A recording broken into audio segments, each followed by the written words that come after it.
40 now, and we're just gonna- and move, right?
Meeting with Blanco City Council, right? All the left. On the call will be Kenny Cargill, Mayor, President, Mayor Pro Tem Ronnie Droghill. Here.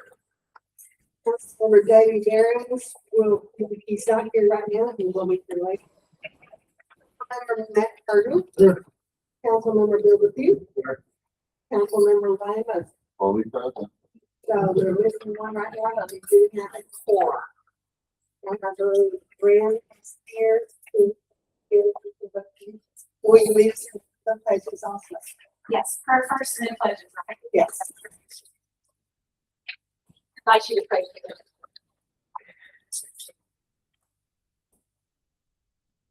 Almighty God, our Heavenly Father, you have bound us together in a common life, and we are gathered here out of concern for our community and a desire to enhance the lives of those who call Blanco home.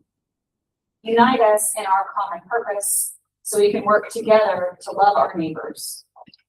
God bless our elected and appointed leaders with a spirit of wisdom, charity, and justice, that with steadfast purpose they may faithfully serve in their offices to promote the well-being of all people. Hear us, we pray, in the name of Jesus. Amen.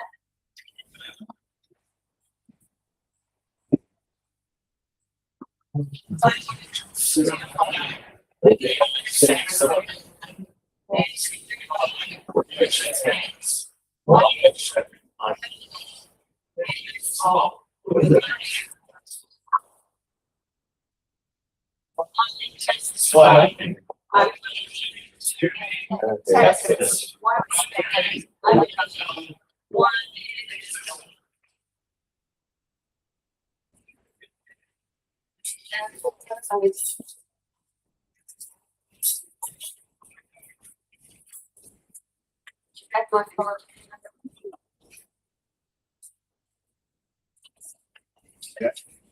Okay.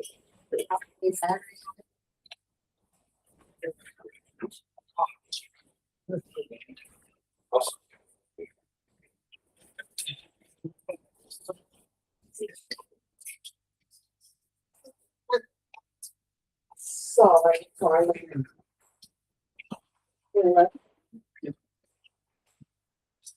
Okay, important thing.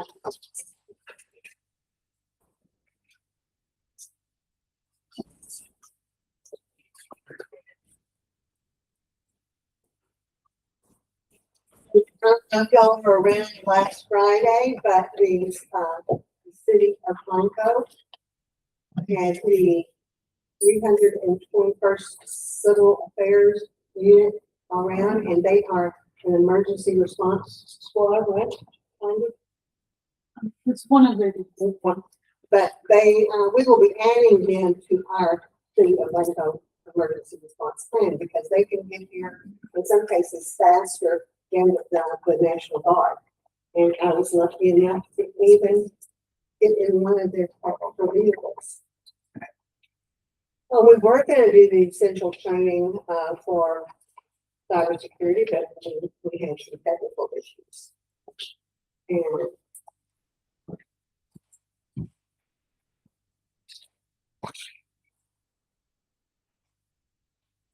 oh, that's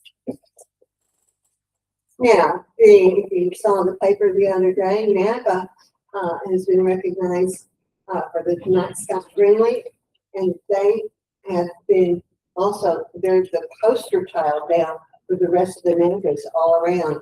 And so NAPA, the manager from here, will be going to the other NAPA stores to tell them how to Night Sky Friendly their stores. I finally got a response from, not finally got a response from John Horn, but finally got in writing from the post office that they are in fact going to be in the old State Bill building on 13th Street, down on 13th Street. And have been in communication with them about their time schedule, and we're going to try to move that up a bit because there was some unhappy about that. Yeah, I want to thank the city staff. They were Kevin and Kelly and Joe and Haley all went to Concord to help with flood victims to clean out the houses, and I can imagine that was a mess. It's kind of surreal seeing how high the water. It's Blanco Panther time, and it's when you open the program, you're going to see something like this that says the city of Blanco supports our Blanco Panthers. This is a surprise one. Normally, our city administrator, Warren Escalade, gets the honor of announcing our employee of the month. Sorry, Warren, I'm stealing your thunder. Because this month, my employee of the month is the entire city hall staff. Warren, Kelly Ann, Haley, Selena, Joe, Jose, whatever you want to call him, and Kevin. When our neighbors in Comfort called after the flood and said they needed help cleaning out flooded homes, there was no hesitation. They went. Now, while they were helping our neighbors, Selena and Warren kept the city hall going. So I thank them for that. Then there's Kelly Ann. She was instrumental in getting the 321st Civil Affairs Brigade here in Blanco, which probably helps when she happens to be one of the senior officers. Their visit showed us some very important things in an emergency. Blanco has another resource of training people who may be able to step in quickly and help our community when we need it the most. That is what public service looks like. So as a little token of my appreciation, the citizens of Blanco's appreciation, y'all all get together, pick the time and the place, and lunch is on me. Now, Blanco, that does mean City Hall is going to be closed for an hour or so, but this staff has earned it. Congratulations to our City Hall staff, our employees of the month.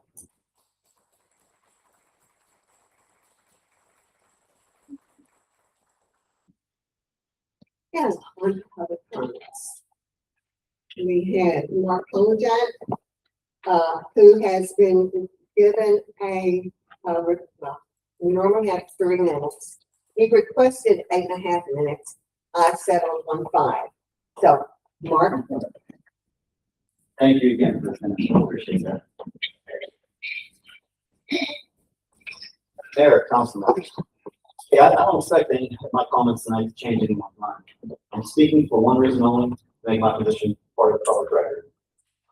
This began with a Public Information Act request that I submitted to the city at the end of January. The city attorney handled the process of asking the Attorney General for permission to withhold all of that information.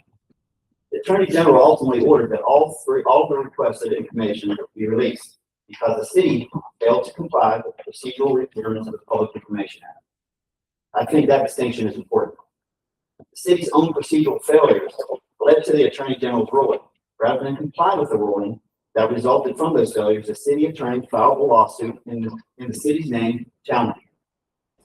None of that information was released before the lawsuit was filed, but afterwards, the city voluntarily began releasing much of the very information it had gone to court to withhold. So if the city was willing to release that information after filing the lawsuit, why wasn't it released before? Much of the time and expense that followed could have been avoided.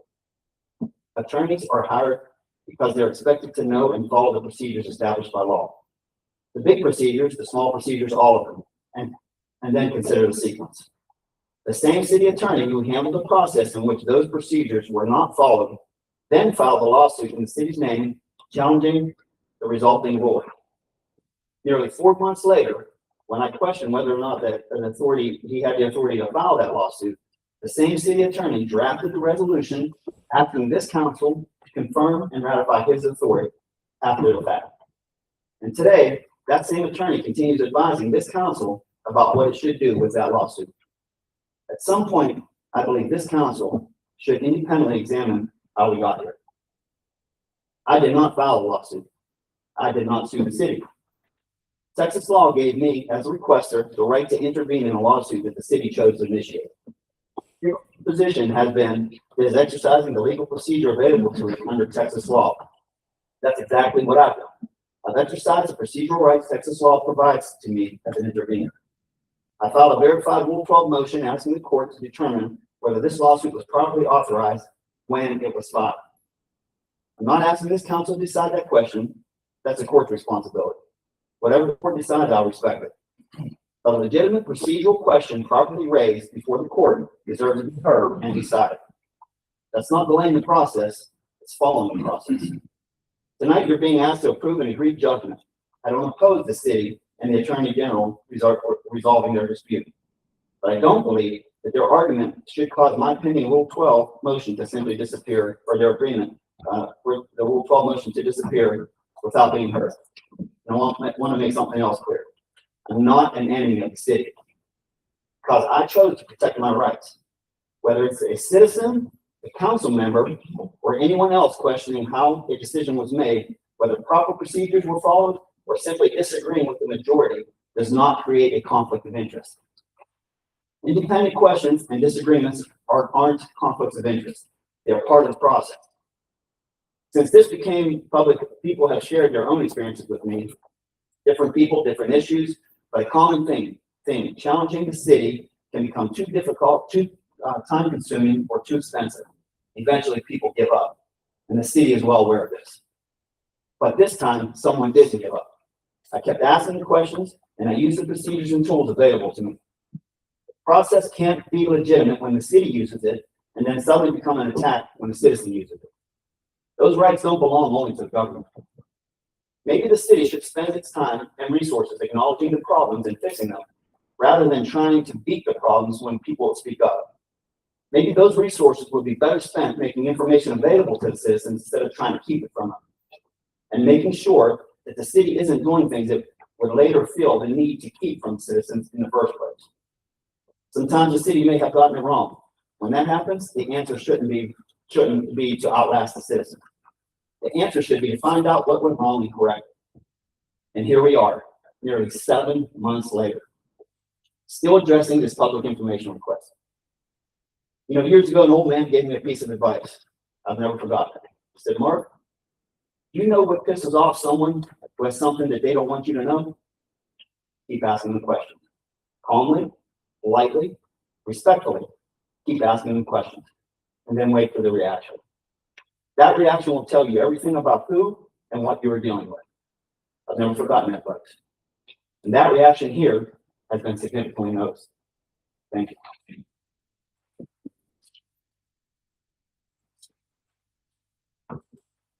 Susan Knoll. Beth Milk Storage.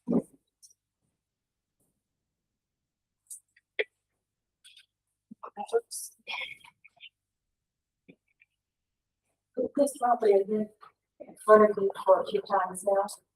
I've given you statements, BBC documents, we're using a request for a variance of SUP. And I just want to clarify the terms in the property usage. There's a big difference between self-storage and storage. A fully enclosed self-storage unit with an SUP is the only storage is allowed in a commercial zone. Under the building code, BBC. Hope you find it, let me know. I can't find it. When land use is prohibited, as shown on 4.2, that use is not allowed in a specific zoning district according to BBC code 1.13. Code says that, I don't say that. In a commercial use zoning district, there's only one place that you see vehicles. And that's in the vehicle services on table 4.2. And under commercial zoning, it says in there, and that's not a storage facility, by the way.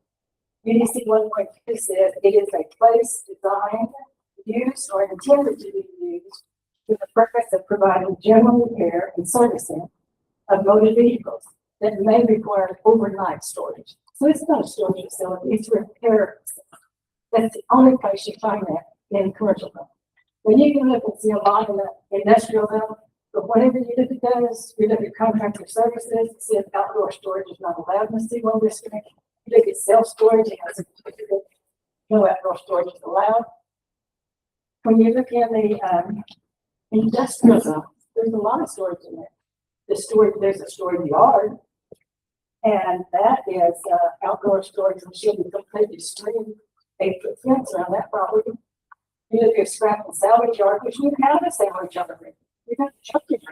Nothing left got it. I hope this doesn't come into that yard. This one was me. You see a long day. I get to look at a junkyard? I don't think so. Otherwise, I have to have born in the courthouse. We've been here since 1995 in this property, before extra storage, before security statement, before Dollar General, bore Sonic Rifle. That's how long we lived. We have fought that property for what they have done against the UDC code. If it's in the code, I don't have anything to say. When it isn't in the code, there's a problem. We have to look at it. It devalues my property.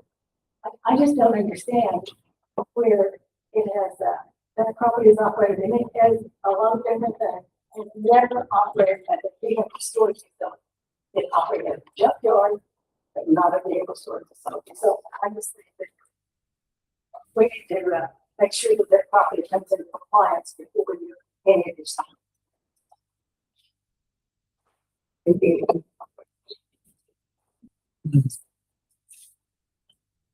Okay, City Hall presentations, City Hall, Mr. Escalade.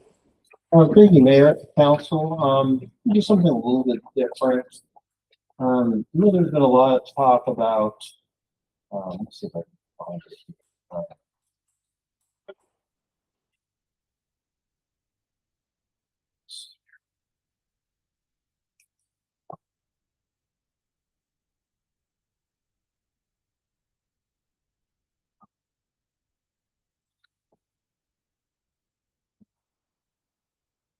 You don't get any emails, do you? What's that? You don't get any emails. I don't get any, no email. Yeah. No, I just had emailed myself on something, and now it's buried again.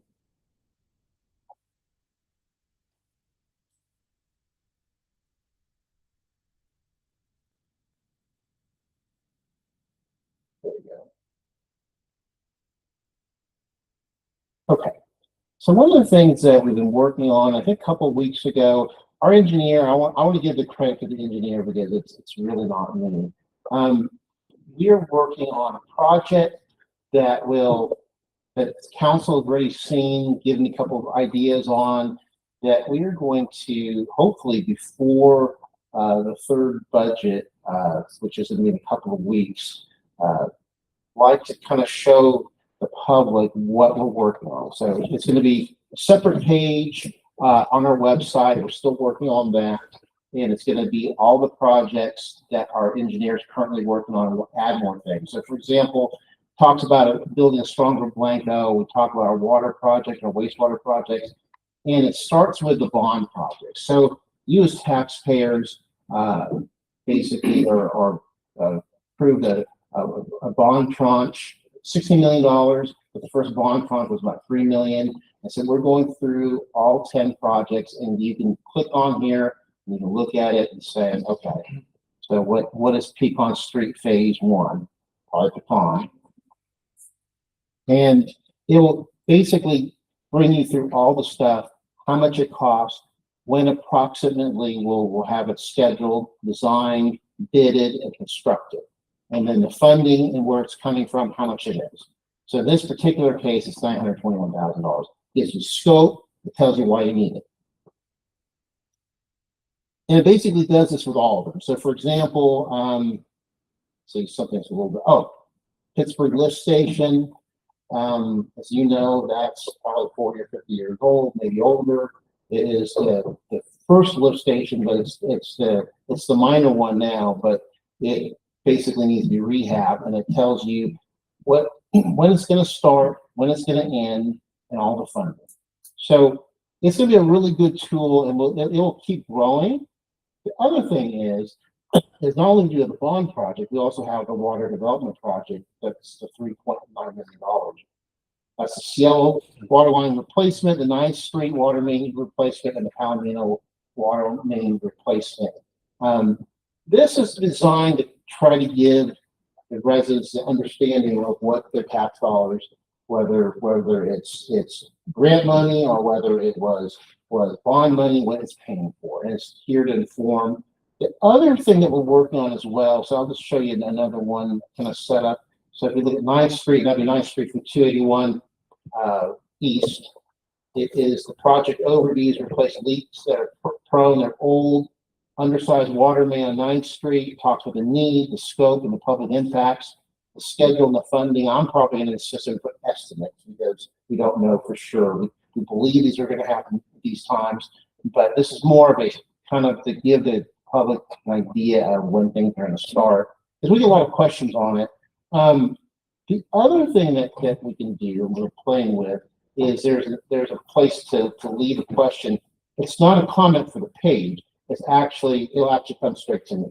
So if you have a question about why is this project doing this, why is it this much, or why, whatever, you can ask those questions. So it will be, so we're hoping to get this out in the next couple of weeks, so it's no pressure on it.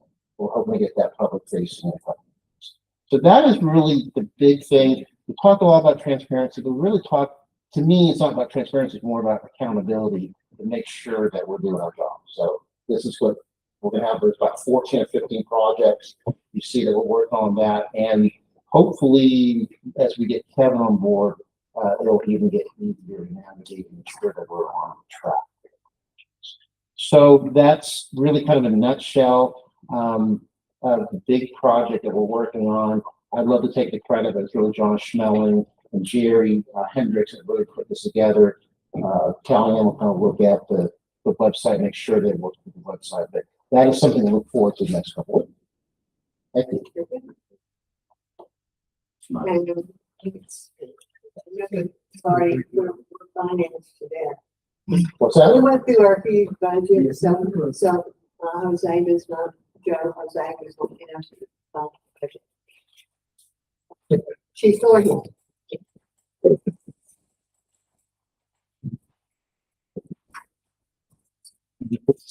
Oh, well, I don't know. Sorry, wrong glasses.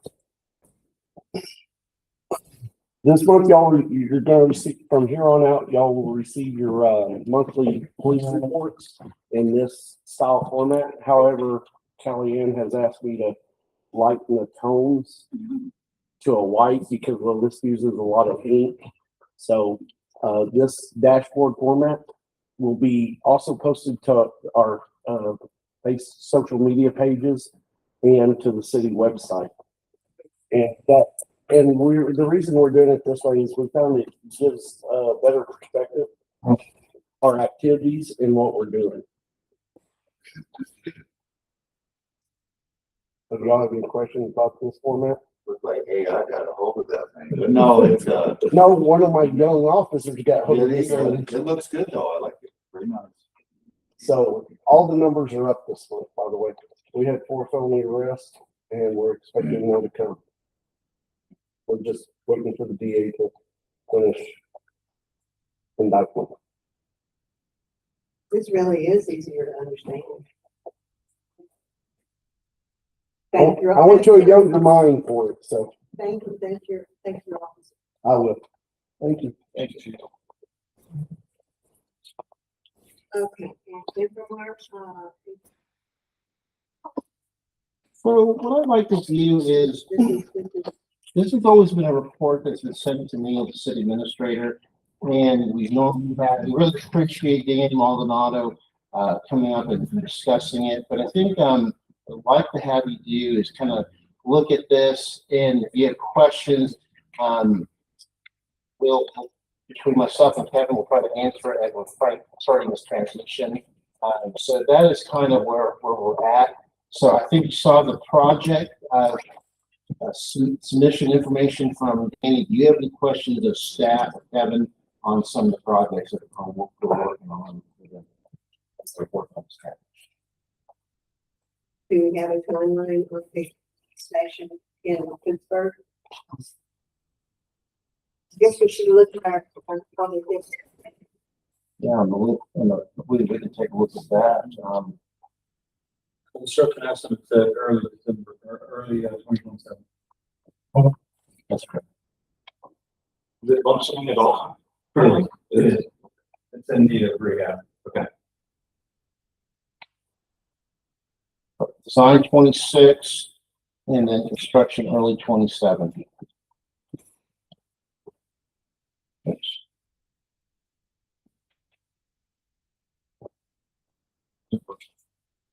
Questions, council? Our comment on costs around the 3%. That's testimony from smart meters. The accounting for where the water has gone, and I think that's a big step for the city over the last 12 months, our average in 6%. Much lower than what's previous years. But appreciate that. And then, Councilmember, I think what we need to do after the budget, we're gonna try to see, I know we had some, Councilmember Draco had asked about the analysis of how much that's saving us. Obviously, we had put together, a program of the water, for water meters, and we were supposed to give a report at some point on the savings. So I think we'll look at least at the financial savings. We'll have that report to you. I think that's September.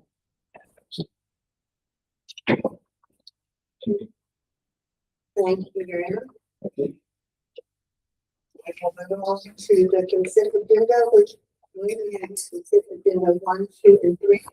Do you have any instructions on any of this?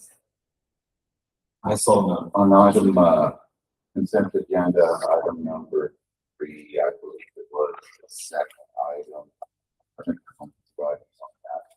It says the motion was made by Councilor Mayor Pro Tem Bill to. Oh, thank you. I did highlight that. Yeah, there's a little bit of text missing there. Okay. Yeah, Another year, but you're right. He was trying to get off the on page and the backspace too many times. Thank you. Okay. And motion is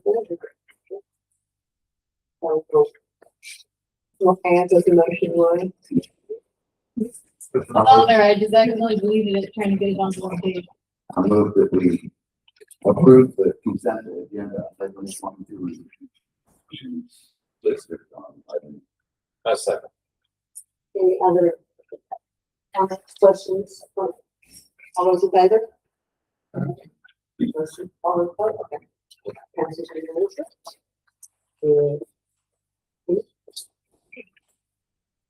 All right, open public hearing.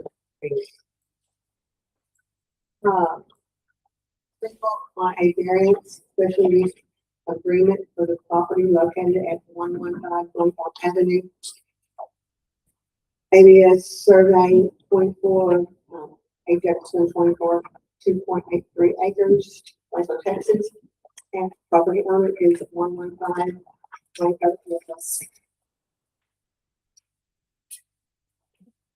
Public hearing is open. Anybody speaking?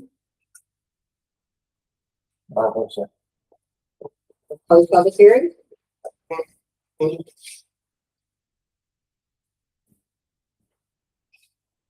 we'll move on. Table it.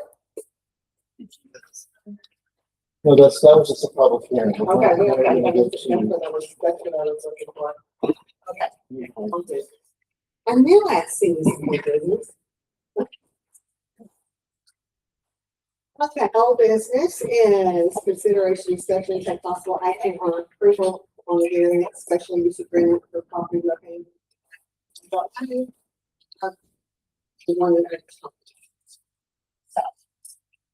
Yeah, thank you, Mayor, Council. I'm gonna try to make a quick work of this. We've seen this a bunch of different times, and it's kind of come back in different forms.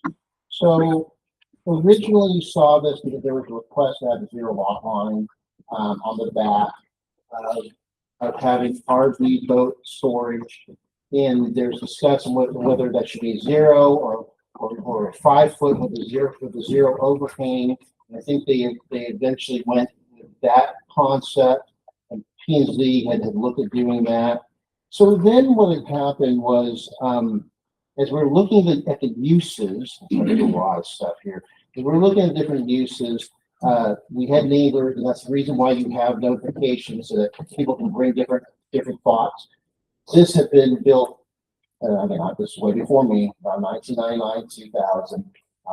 It has therefore improved over the years. Once the original owner that had more of a unorganized storage place, then it got cleaned up. Now storage came in, did those different things. So, but when this got approved or didn't get approved, it was basically in a sense grandfathered. We had uses in there that didn't actually match, and this is more talking about it, didn't actually match that area, that property. So when they asked for the variance, what we didn't do was staff and the applicant had not addressed those issues, which were having basically open storage and then the storage units in the commercial area. Now, it's already existing, but what was asked for is basically a special use permit to allow those things. So if you look at the application, and it came back 2 months ago, it didn't come back last month, because last month the owner or the owner's representative couldn't make it. I'm not sure she's here today, but if she's here, she can certainly speak about this. They had asked for some additional things in the front. Staff hadn't had time to review it. It came to me a few days ahead of time. So we just addressed that back area. And just to let you know, that back area, sorry, there's a lot of different things here. That back area is this, and then there's basically an overhang. It doesn't really show it very well, but that's essentially what the overhang looked like. I get the building more like this. But there have been some unresolved issues. They have worked with Night Sky. As far as I know, they've done some improvements. But this is basically, when we look at all of this information, P&Z reviewed what's currently there now, whether there's really need to include more information, more product, which would be the storage, which you would need an SUP for. There's some question about whether this is outdoor storage or other storage, but this was considered self-storage. We had another planner look at this. But having said all of that, P&Z was not comfortable with adding to the existing condition. They just were not. I believe it was a 4-1 vote against doing anything. So that is what's getting forwarded to you. So I'm going to go ahead and read that portion here. So, there's a lot of review on this. P&Z recommended disapproval of the SUP of expansion of self-storage in the C1 district and the 5-foot setback with a 0-foot overhang by a 3-to-1 vote. But in discussions with them, they just were not, they were not convinced that this variance on both the SUP, the expanding of non-conforming use, or the actual 5-foot setback and a 0 overhang at this time they did not believe it was warranted. Questions of staff? And I don't know if the applicant's here, but I don't see the applicant. So if you can question staff, the applicant. So you're saying that P&Z denied? P&Z denied by 3-1. Okay. So that's the recommendation.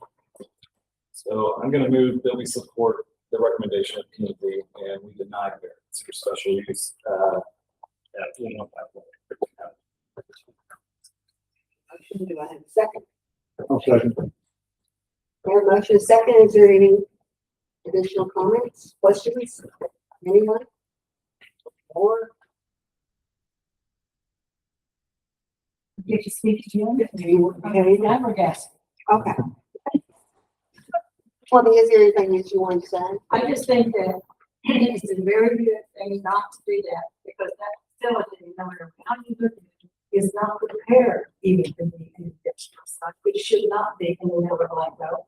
The road they're tearing up, they're parking those vehicles, they're thumbing their nose at you.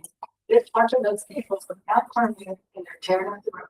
So I think we made a great decision. Yeah, council member. So we haven't made any decision yet. All those in favor? All those opposed? I must recuse. You're recusing, so we upheld P&Z on a 3-1. Denied. Yeah. Because denied, Well, yes. 3-1. Okay.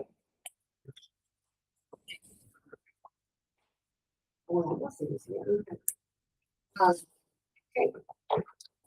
Consideration, discussion, take possible action on Axon renewal for the city of Blanco. You may have seen this before.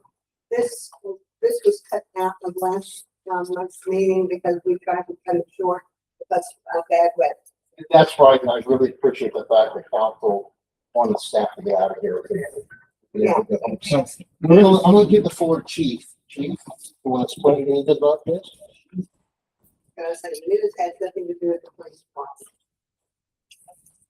So, we have several contracts from our body cameras to our tasers, to our in-car cameras, to our online storage, evidence management, all these different items with Axon.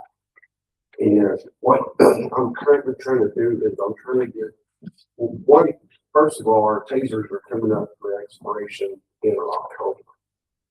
The current models we're carrying are from 2013, and they are being discontinued for service, maintenance, repair, or replacement. Contracts up on those tasers in October. So first, I'm asking the council to allow me to renew that contract with a slight increase for the replacement of the current tasers with your tasers, which I have budgeted in my budget. However, I'm also asking the council to grant me permission to consolidate all those contracts into one contract.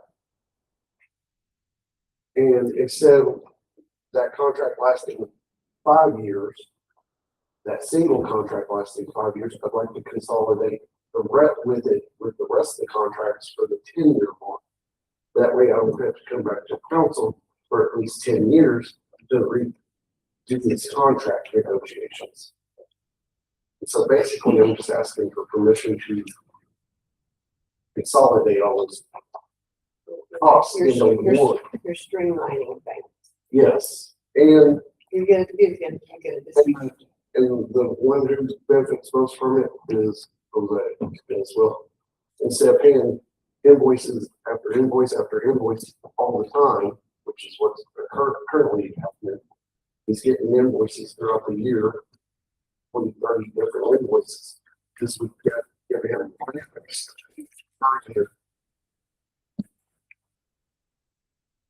Any cost savings by consolidating the contracts?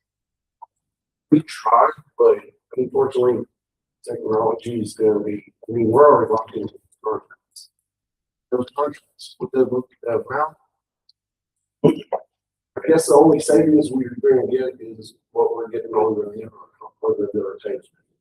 Just on the stadium. I can shed a little light on that, I believe what that figure is if the cities were to go out and purchase all of this equipment, standard rate price and provide it for ourselves, it would cost us that much. That makes sense. Thank you, correct on that.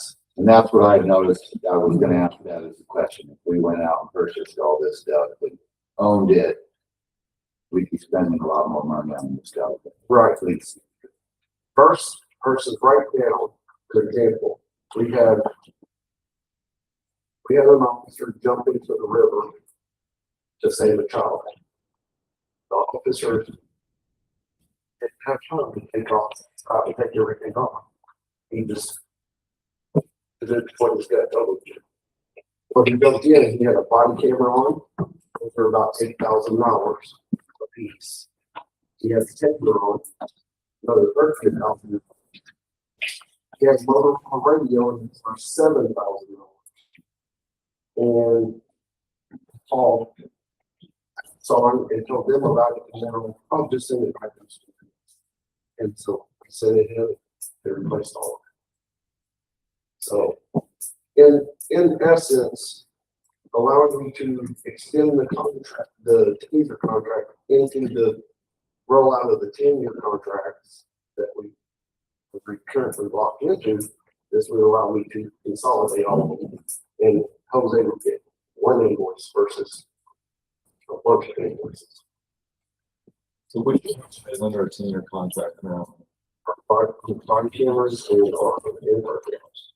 We're locked into that already. Yeah, well, we're locked into all the contracts except for the extra one that expires in October. I see.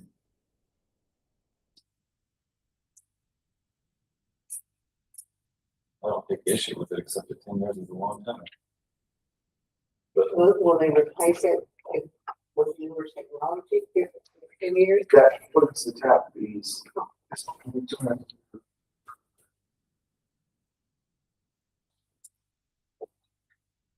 Police officer, legal. Put that on there all the time. I do. No, I think it's a good thing to rent. He's stuff that when you, example, he just gave perfect. Need a motion, I'll look at the motion. Need a motion. Third and purpose. Have a motion, you have a second. First, I have a question about all these multiple contracts that you're talking about. Is that what we're seeing on here? Yes, sir. Now, those are multiple contracts. Oh, okay. So just, I asked Axon, they take all of them and roll them into one, so y'all would have a visual cue of what we're already paying.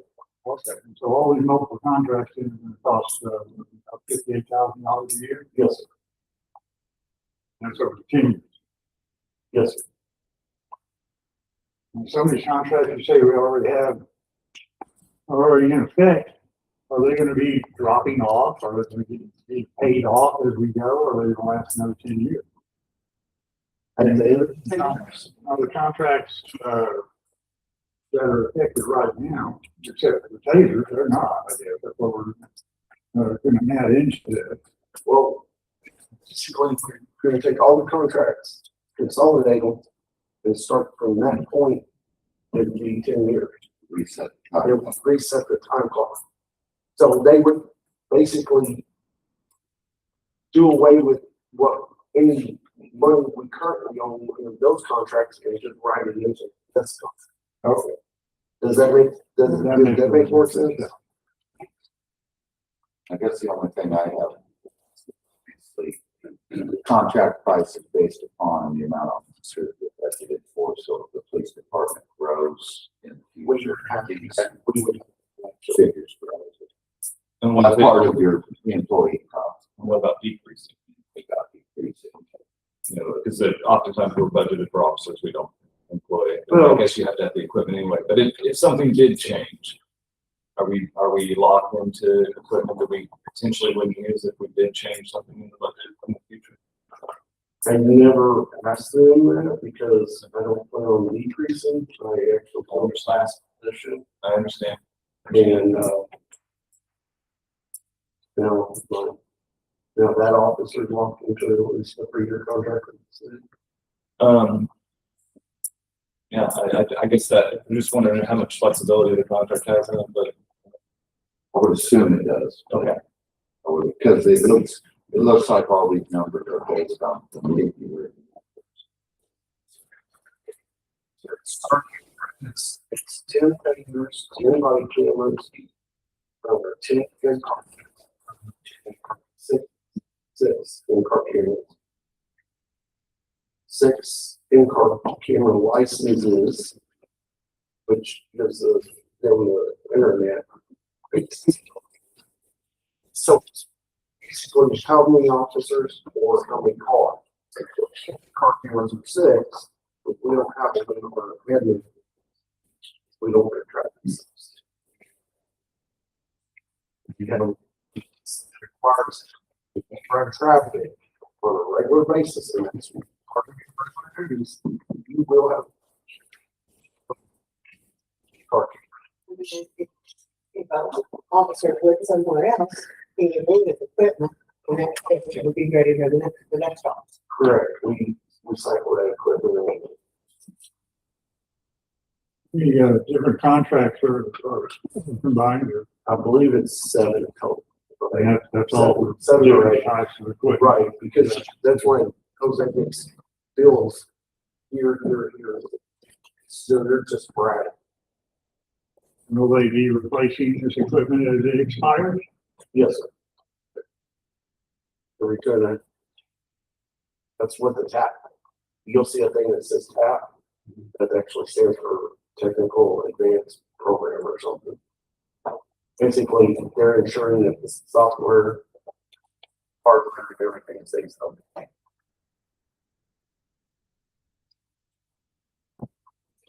So I have a motion and looking for a second. I will second Councilmember Horton's motion. And we have a motion and a second, so are there any questions? There's one session. Sounds like we have the opportunity to streamline, or we can keep it convoluted and perhaps have some more flexibility.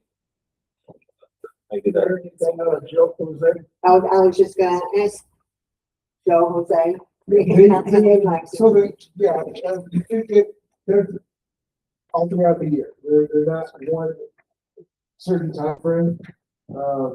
This would make it easier, of course, for budgeting purposes, we know exactly when it's gonna hit. So we can set the budget to where we know exactly when it's gonna hit, whether it's gonna be this fiscal year, this fiscal year. So it helps in that aspect, and of course, yeah, having to, you write X on the check this month, and then the next month you got my next one. So it's kind of, again, sporadic. This would definitely streamline things, make it much easier to process. Keep a handle of what's going on. It's all in one contract.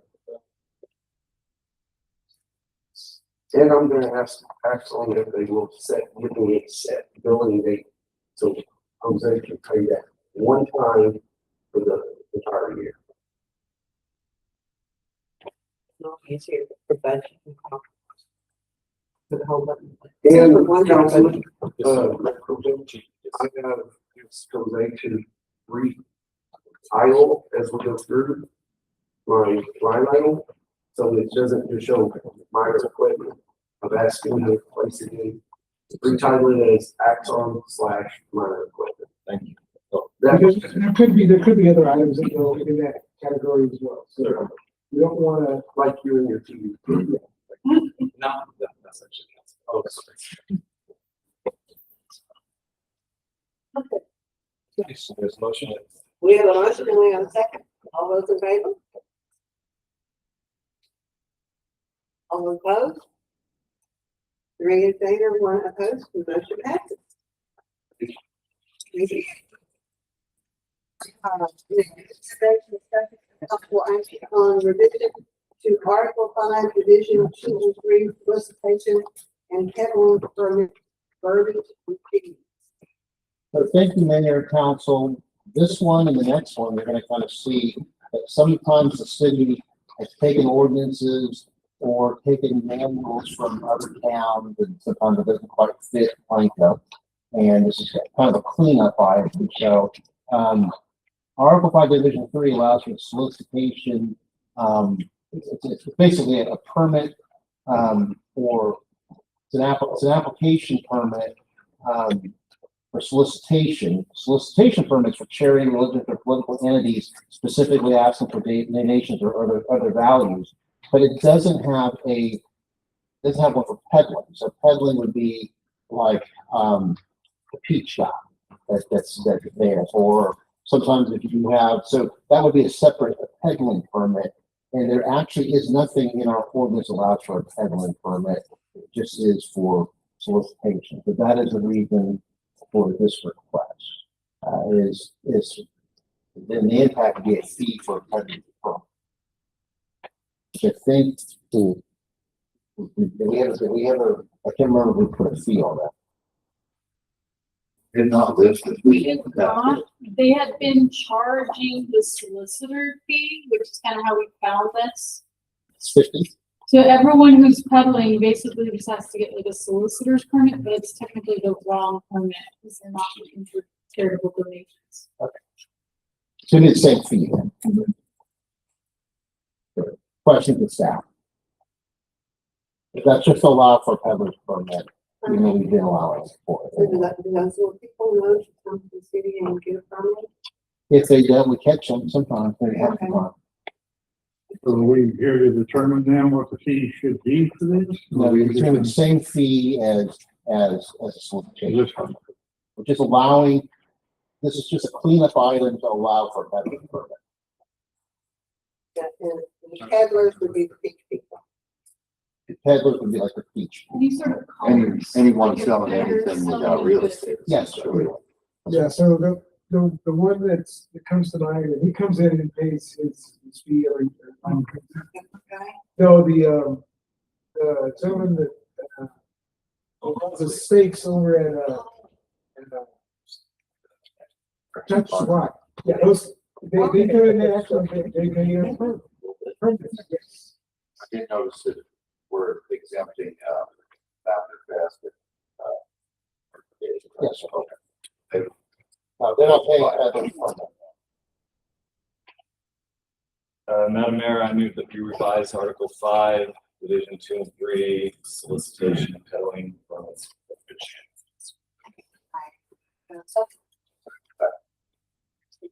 Budget and a second, is there any more questions or comments? Matt? Councilman?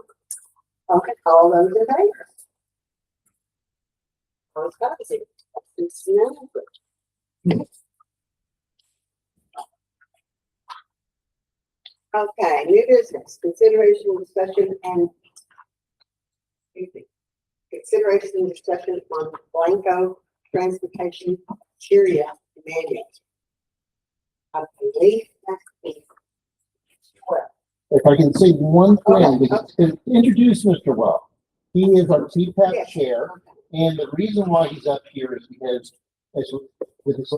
the current design manual is actually one listed from the City of Austin. You know, City of Austin and Blanco are not quite the same.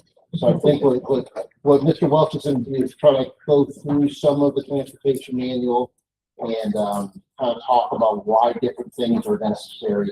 He's been working with this with the TPAC to kind of come up with something. He's done a majority of the work, but for he's shared some of that information with them and we'll talk about it. Okay, tonight, section 2, it's called the Blanco transportation criteria proposed in the Austin criteria. It's well approved. It is the Austin manual right now, major complex. It's got 6-lane boulevards, it's got bus transit lanes and facilities. It's got extensive structural design. We don't think it's ever in Blanco, certainly in my life. If the Austin criteria manual, which you are technically supposed to follow, conflict UDC. If Austin criteria manual continually talks about department heads having authority to do certain things, they get department heads for everything. And that's not deal with here. So that has to clean up. The current Austin all comprehensive master plan today, or the one that is being future. So your transportation criteria manual with subset of your UDC and your comprehensive master plan. It needs to be in alignment with those. The sections we're going to review now really mention what it all about. The manual defines design criteria. Do streets and vision an open space. We're going to put in a street. We'll tell you what the streets need to look like. So the streets and TJ. It will also go through the upgrade of existing streets. 2 very different pictures. Like, how's it deal with both? When this is all done, it's going to be easy. Yeah, it's a compliance criteria. It's going to help Tony. It's going to help with right navigation. It's also the needs. So they work with CMS, they they dig up pipelines and need to put streets back, it's nice if they knew what the street design was supposed to be, so. It's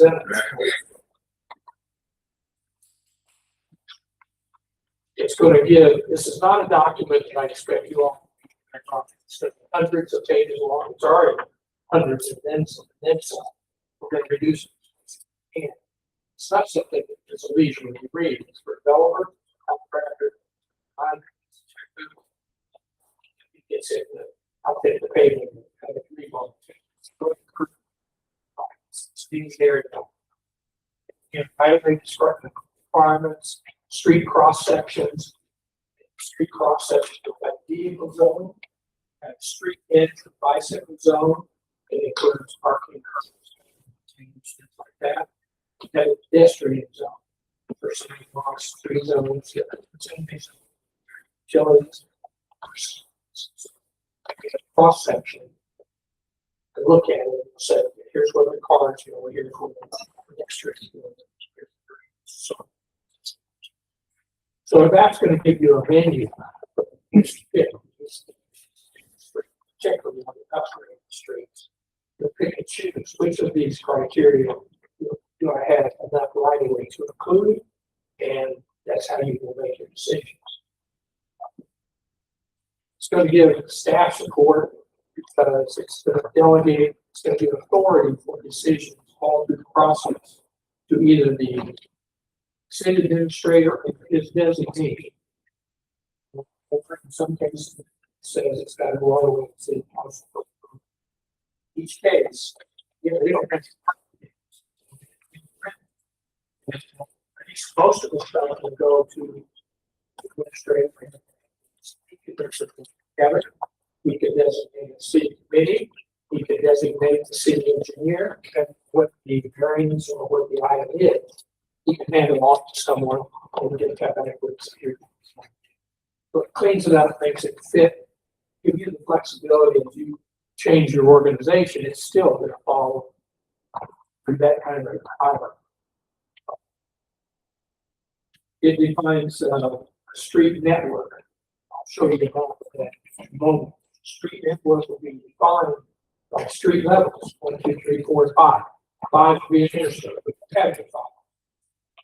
4 is going to be state highways. 3 would be county.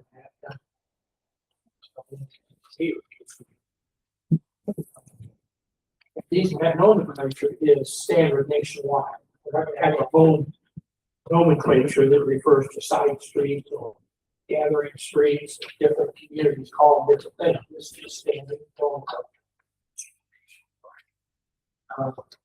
The street network is hopefully going to, if you all stay with it, like it, whatever, hopefully it's going to help establish traffic flow based on the bigger streets should be heavier duty design. Streets may be less design. In all cases, the idea would be to help the traffic flow to sit in the residents. As traffic grows on 281, it would be nice to have parallel streets that our local residents can go north and south down and off to the pond. Those show you south. And then it also supports walkability. Your comprehensive master plan continually talks about so taking in the silence through here. Next one shows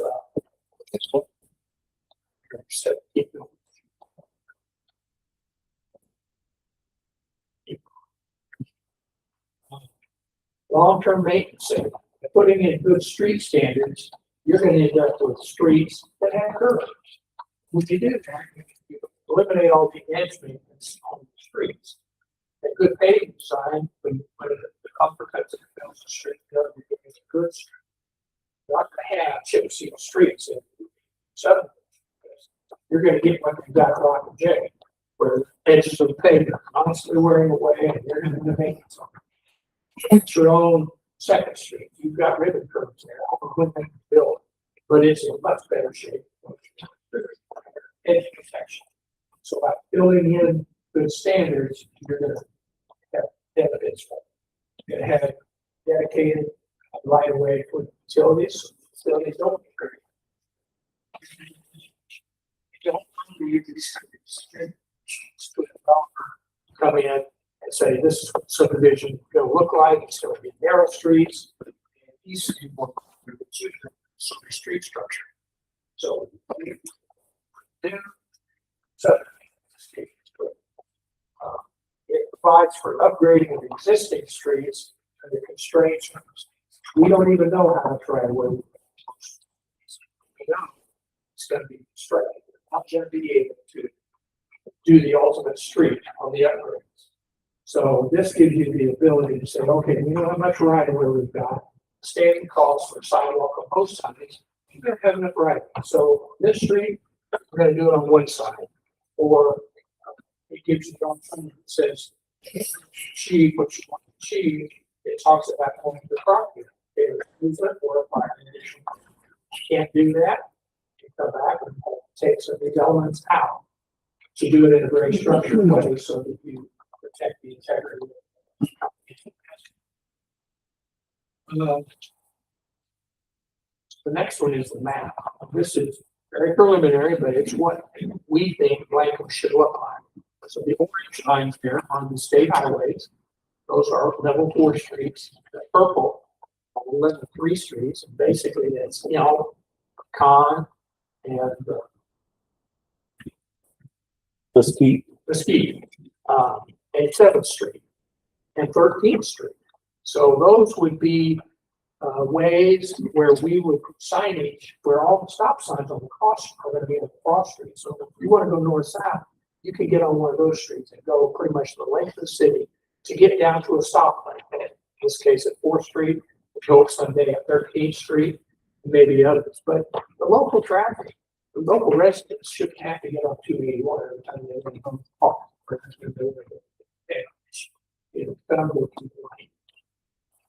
The circleways are level 2s, and those are kind of gathering streets where you get to one of those and you can get up to the purple streets so that you can move quickly. The black streets are your average, everyday residential street where you got 2 or 3 houses in a block. You live there, they get to one of the turquoise. So that's the concept. It's marked preliminary. It's easy to change. If you look at Austin criteria manual, they define the street, and then you got to look at the street and say, which one is it? Well, we don't have very many streets, so we might as well do it this way. If you want to change them next year or the next year, you can say, oh man, got a new development going in on the property that Matt Hurd used to own, and therefore we need a better street network. Great street, ungraded street, or whatever. It could be easily to do with something like this. So that's preliminary design. Concept you need to give us feedback. The next one is this is the rest of the manual. We're giving you tonight just kind of a summary again of vision and where this is going. And section 3 through 14 are the other details that's in the criteria manual that we need to work through. And again, they're engineering designs, they're technical designs. The driveway design that Austin uses is perfectly good engineering designs. So we may not think causing changes at all. But if you look at number somewhere, there's a expansion somewhere.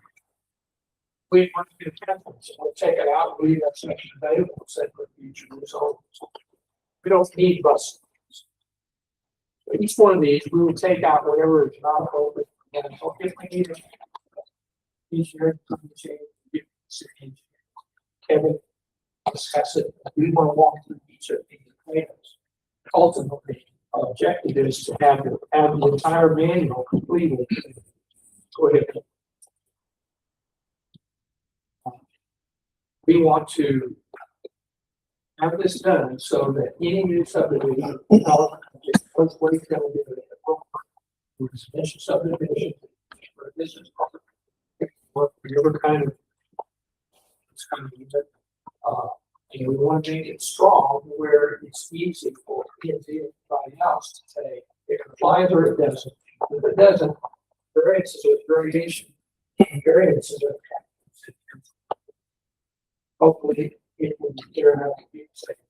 Five, yes, five, it will be. The existing street upgrade is very structured, but it's logical. If you put much of the right of way, it's the right of way, it's going to dictate everything. Understand, so we don't step you through as we fix the streets. Where we go.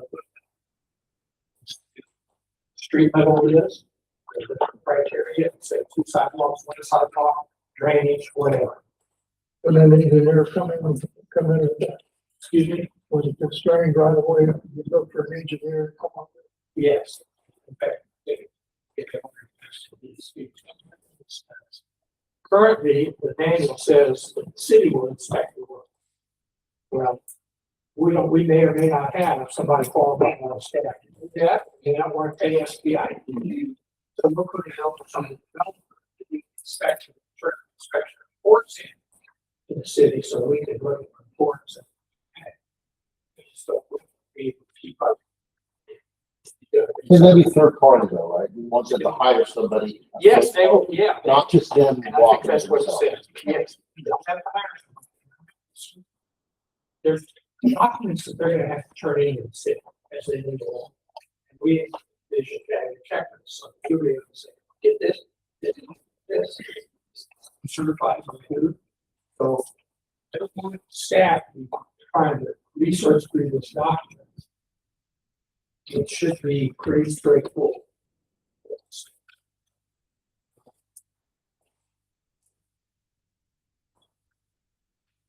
The next steps, I talked to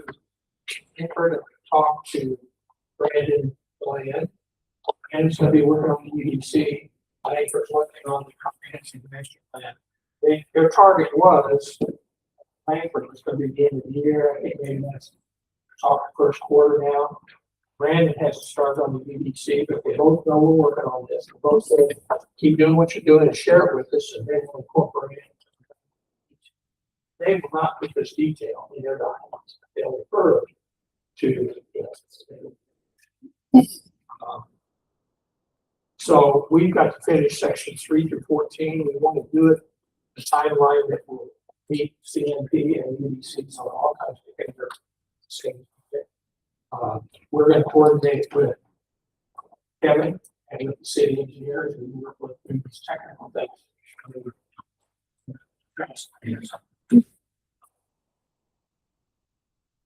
We're going to coordinate with there's a grant that you're aware of now for Fields and Feet grant and sidewalks. And with that grant, we had to hire a consultant to do the sidewalk. We didn't show you, we also have a map of sidewalks based on what Wheels and Feet think they want. But when we hire this planning consultant, we'll review all of that, all the sidewalks, lay on the street network, lay on 281, and how different sidewalks. So we can make the fit. We're going to get this done. Let's see if the UBC is done. So tonight, I don't need anything. All I'm looking for is your God. You have to go in this direction. You think I'm crazy or it's screwed up. I've sent you all the first 2 sections. Now you contact me later.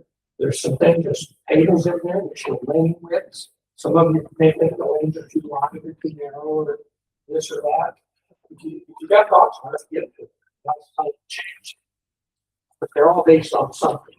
So then we will come back to you. You can see here later that we can ask you that to adopt this and replace the Austin. And then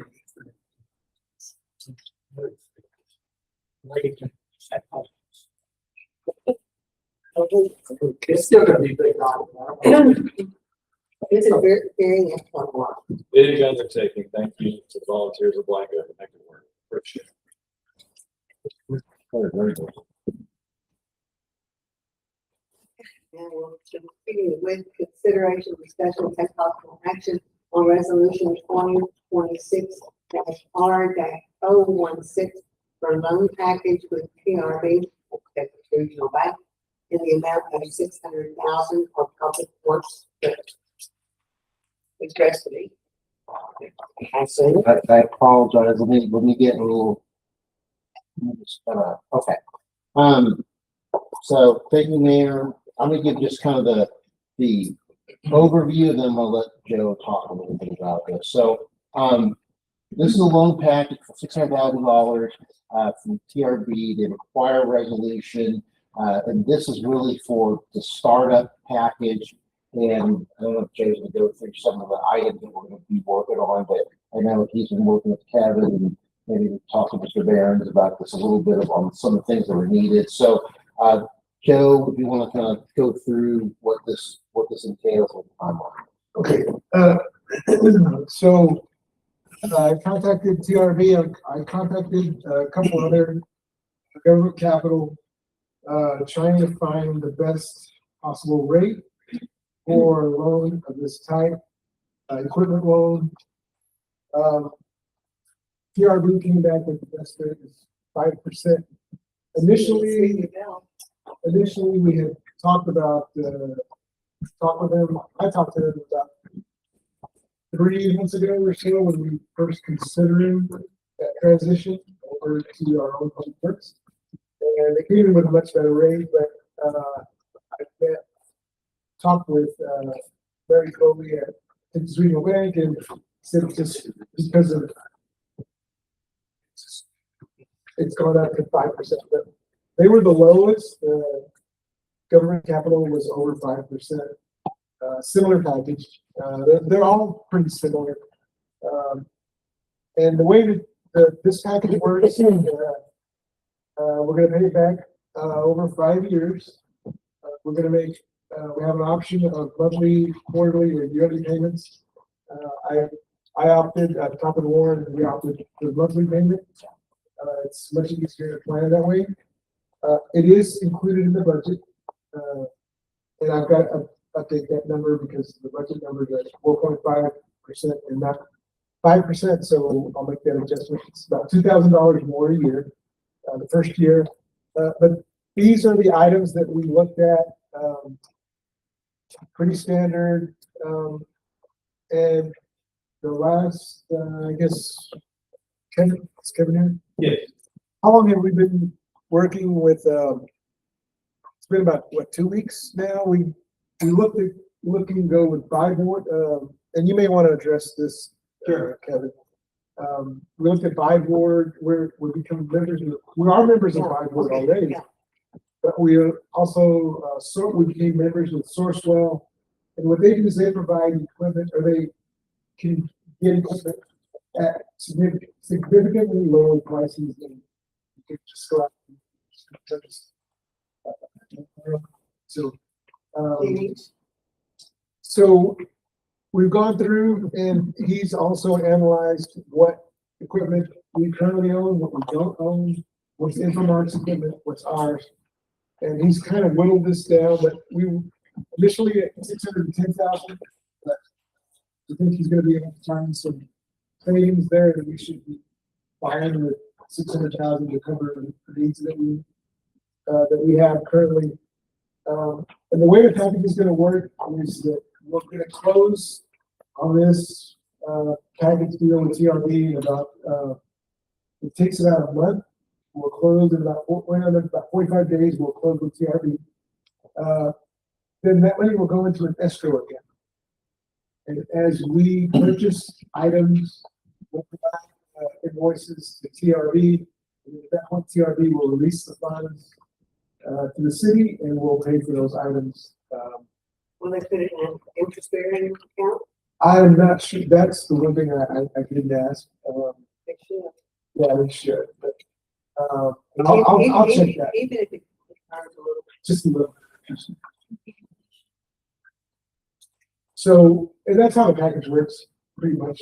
And then this is the initial package of what we thought we needed. And Kevin, I know you've been doing a lot of work on this. Sure. And he's kind of whittled some of these things down, and you want to talk about where we're at right now and what's happening with that, how much success you had, or not with, Byars and Sourcewell and others that you. Okay, I made some site visits to the public works yard, visited with staff, some of the needs that we follow on this. The fleet, construction equipment, some of the tools needed for everyday operations. Public works department, this equipment will be purchased and maintained and then retained as city of Blanco inventory. The list you see there is an initial list. I was a little bit in and walked through some of the co-ops that Joe mentioned, Byars and Sourcewell are some big ones that give large discounts for construction equipment. These are pre-vetted co-ops that work with your bidding process. So they do that work for you and allows you to purchase directly through those co-ops. Prices you see, many of them I was able to get and reduce costs for brand new equipment. So this has been refined a little bit to include some additional equipment, but still be able to come in under that not to exceed amount. It's some of the, talking with Kevin, some of the bigger equipment that we might need, maybe once or twice a year. Those type of items we don't want to buy because what use does it do if it's sitting in the barn somewhere? So those kinds of items we would look at leasing, and that's also included in the budget. We've got line items in there for leasing and rental equipment. So, and again, we'll probably get a lean on Ryan and Davey for equipment. What do we need? What do we want to buy? What do we want to lease? And I'm a big believer, Kevin is too, and items that we're going to use every day. Let's buy those, and we can. Usually our equipment, and again, Kevin can correct me on this but I've worked with equipment as well in my other life. Usually equipment's going to last you 10 years. And the bigger equipment is probably going to last you 20 years. If you maintain it, keep it, good shape, 10 to 20 years. So, hopefully, yeah, you're going to have to replace equipment every now and then. Things happen, but some of this equipment should last a good while. As long as we maintain it, and we're going to definitely follow a maintenance plan on this. Any questions? I know I've said a lot. Any questions? Yeah, it's not a question. Sure. It's, equipment lease purchase agreement. What's the difference between that, just like $600,000 if you went out and buy an equipment outright? Sergey, you said. Well, This we are buying it out. Yeah, we're buying equipment out. Yeah, this is gonna be our equipment.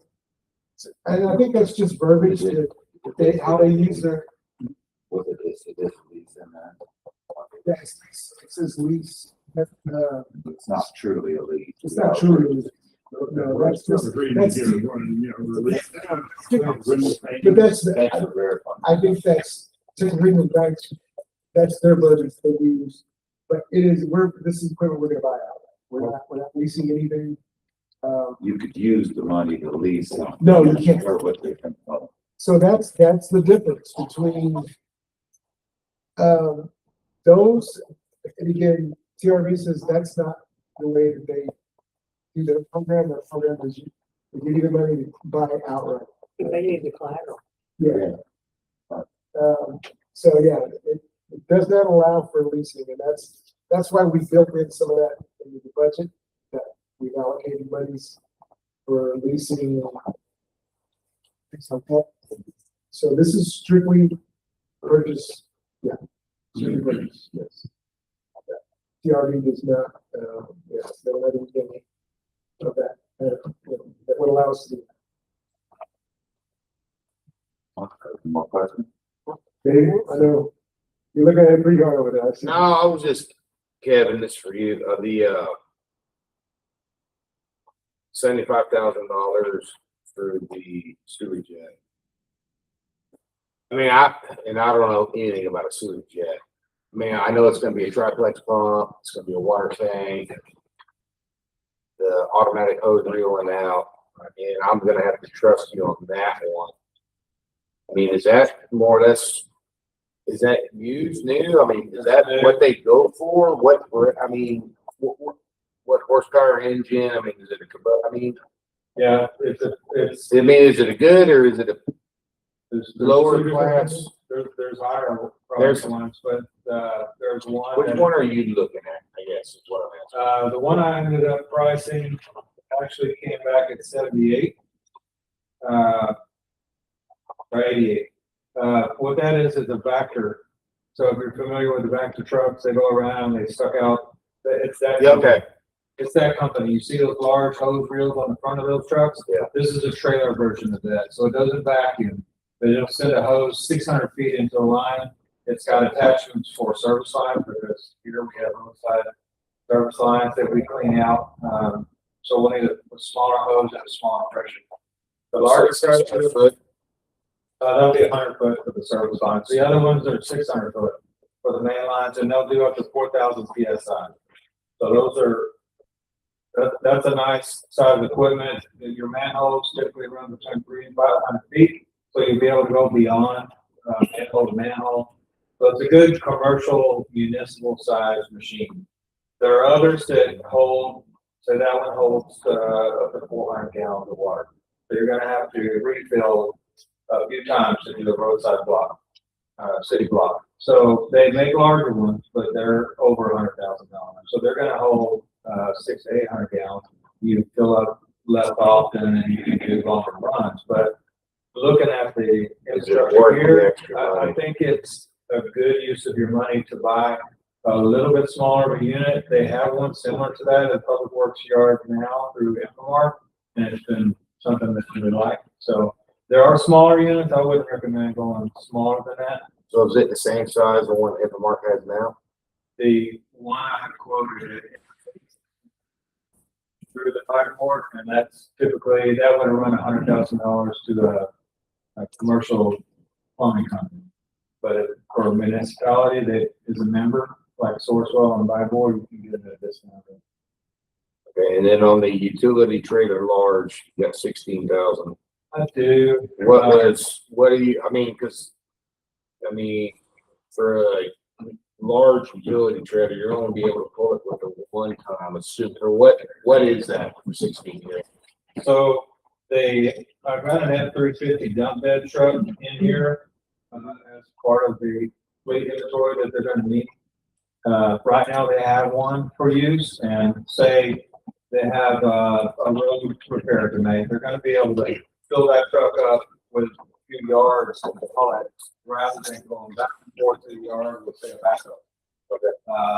That truck is a one-ton truck. That truck can pull the utility trailer. So you don't want to go, you don't want to go too small on the truck and try to pull an oversized load and get yourself in trouble. So the largest piece of equipment that they'll have is the mini excavator that will be hauled.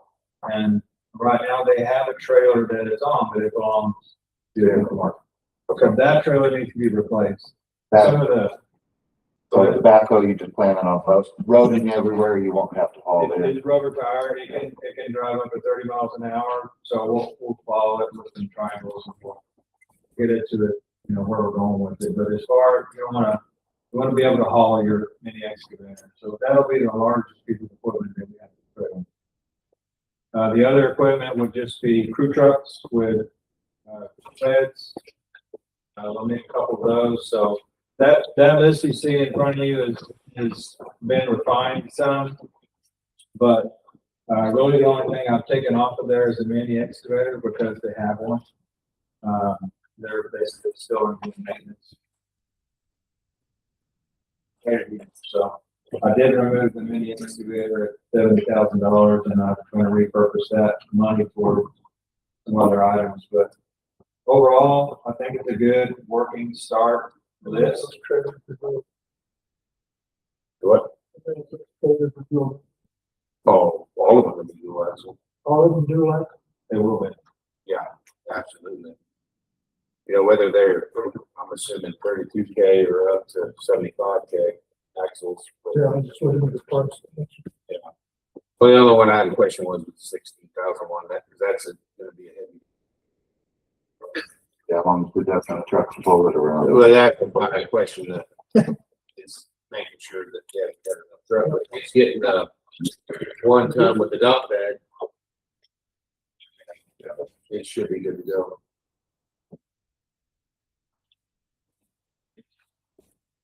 Well, no further ado, unless somebody else has another question or comment. On new business item number 2, I'd like to move that we approve resolution 2026-R-016 for a loan package with PRP at an amount of $100,000 for public works equipment. I have a motion. Do I have a second? I'll second it.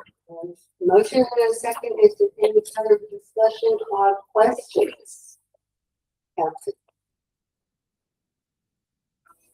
In favor? All opposed, has been unanimous.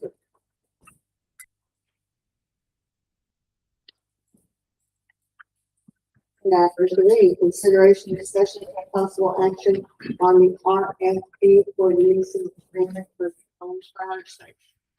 Well, thank you, Mayor, Council. So the next 2 items about the old fire station, the first one's about the lease, and then the second one is about actually looking at the old fire station and the agreement to get that worked out and rehab.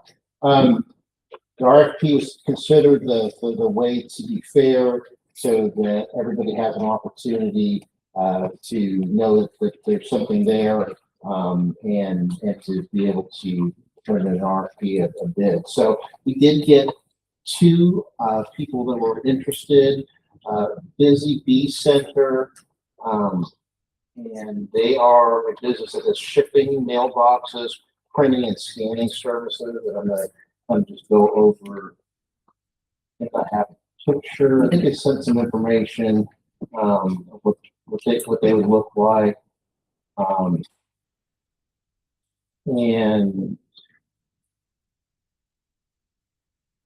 that's kind of their idea. And that's the first one. The second one, as you know, is cranberries, which is high savory. And as we're looking at this, we have to look at this from a business standpoint and what makes the most sense for the city. I use Cranberry Antiques as a retail store that people go to that is a draw. And I don't have the numbers on how much sales tax we get from them, but I would think that a retail store like Cranberry that also has secondary vendors in there will turn over more retail and more tax, sales tax for the city than there's nothing wrong with Busy Bee. They would certainly look at putting them somewhere else. But I think from the standpoint of what's going to actually bring in more sales tax and be a draw, obviously I think Cranberries is the one that we should select. So that's the first thing. Also want to talk to you a little bit about the terms that we were looking at. So there's the minimum terms.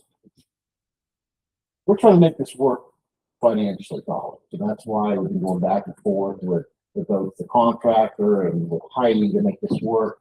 And so what I'd like to do, suggestion is to first of all award it to Cranberries, and then secondarily look at $6,100 a month. Now you can do 2 things, a couple different things. We can do a 5-year lease, then with the right to have for her to actually have to be able to extend that lease of right of first refusal, maybe 2 years at a time or something like that. So that would be my recommendation is to work on that with Heidi and see if that works. Or she might have a slightly different idea of what the term she would want. I think we can be flexible, but, I was looking from the city standpoint of max flexibility, 5 years, and then giving a right of first refusal where she can keep on going, but probably at market rate at that point. So that's my thoughts. You want to recognize, What, how long is our note? our note's gonna be 10 years. But if you have a working space, It will be ready. it'll be rented. I mean, there's nothing, no problem having, Is it supposed to be cost neutral to the taxpayer? yes, ma'am, and it will be cost neutral. At some point, the city might be able to do a little bit, I'll probably make a mint, but at some point, the city might be able to make a little bit of money, and that was the only thing was if you get a 5, and gave her right of first refusal, then she could always be there. But I don't know what her thoughts are. Anything? I would like as long as least as possible. Probably 5 years. I just finished an 8-year contract, so I plan on keeping my business going for as long as possible. You comfortable with 5 years? I'm comfortable with that. And then we would draft as 5 years, where she would have the right of first refusal. So that she could keep extending. We'll bring it back to you Or final vote. On the lease document, we come back to y'all. in September. Do we have to specify the terms of the lease tonight, or are we just generally telling you to go forth and negotiate this lease with the tenant of our choice? Yes, Unless anybody wants more specificity. That's what I understood. Just to go for. Most optimal terms for the city that also gets the deal done. That's And, that someone that we agreed, we need a motion, that we agreed to draw something up yes, and bring it back. and we'll bring it back. and bring it back. But do I have a motion? Huh? I'm lost. What? Okay, we're moving to have a document prepared with Patty being the resource. We see. A little bit different. Because we do have two different. Yeah, we got Busy Bee and Heidi. Came in front of us. Now, staff is recommending that we go with Heidi. So that's in front of us. So basically, we're gonna ask staff to move forward, and negotiate a contract with one of those two parties. Okay, now it's not, so there's that. So maybe we have a discussion about that, but I can throw a motion out there and we can move from there. I'm gonna move. Madam Mayor, okay, thank you.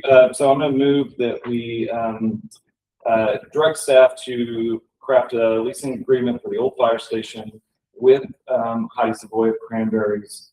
Of course, with the, best terms possible for the city and, with the goal of a cost neutral, relationship. Yes, sir. Thank you. Okay, motion, do I have a second? Also. And Mr. Secretary, are there any more questions or discussions? All those in favor? Passes unanimously. You may move on, Heidi. Thank you. Thank you. Consideration, discussion, take possible action on approval of contract for Holy Fire Station. Okay. Okay, thank you, Mayor. Give me just a minute to, get the page I want to get to. So you have a contract in front of you. There's gonna be some changes we're gonna discuss. And some of this, we're gonna have to come back to you on, well, I'll explain here. Okay.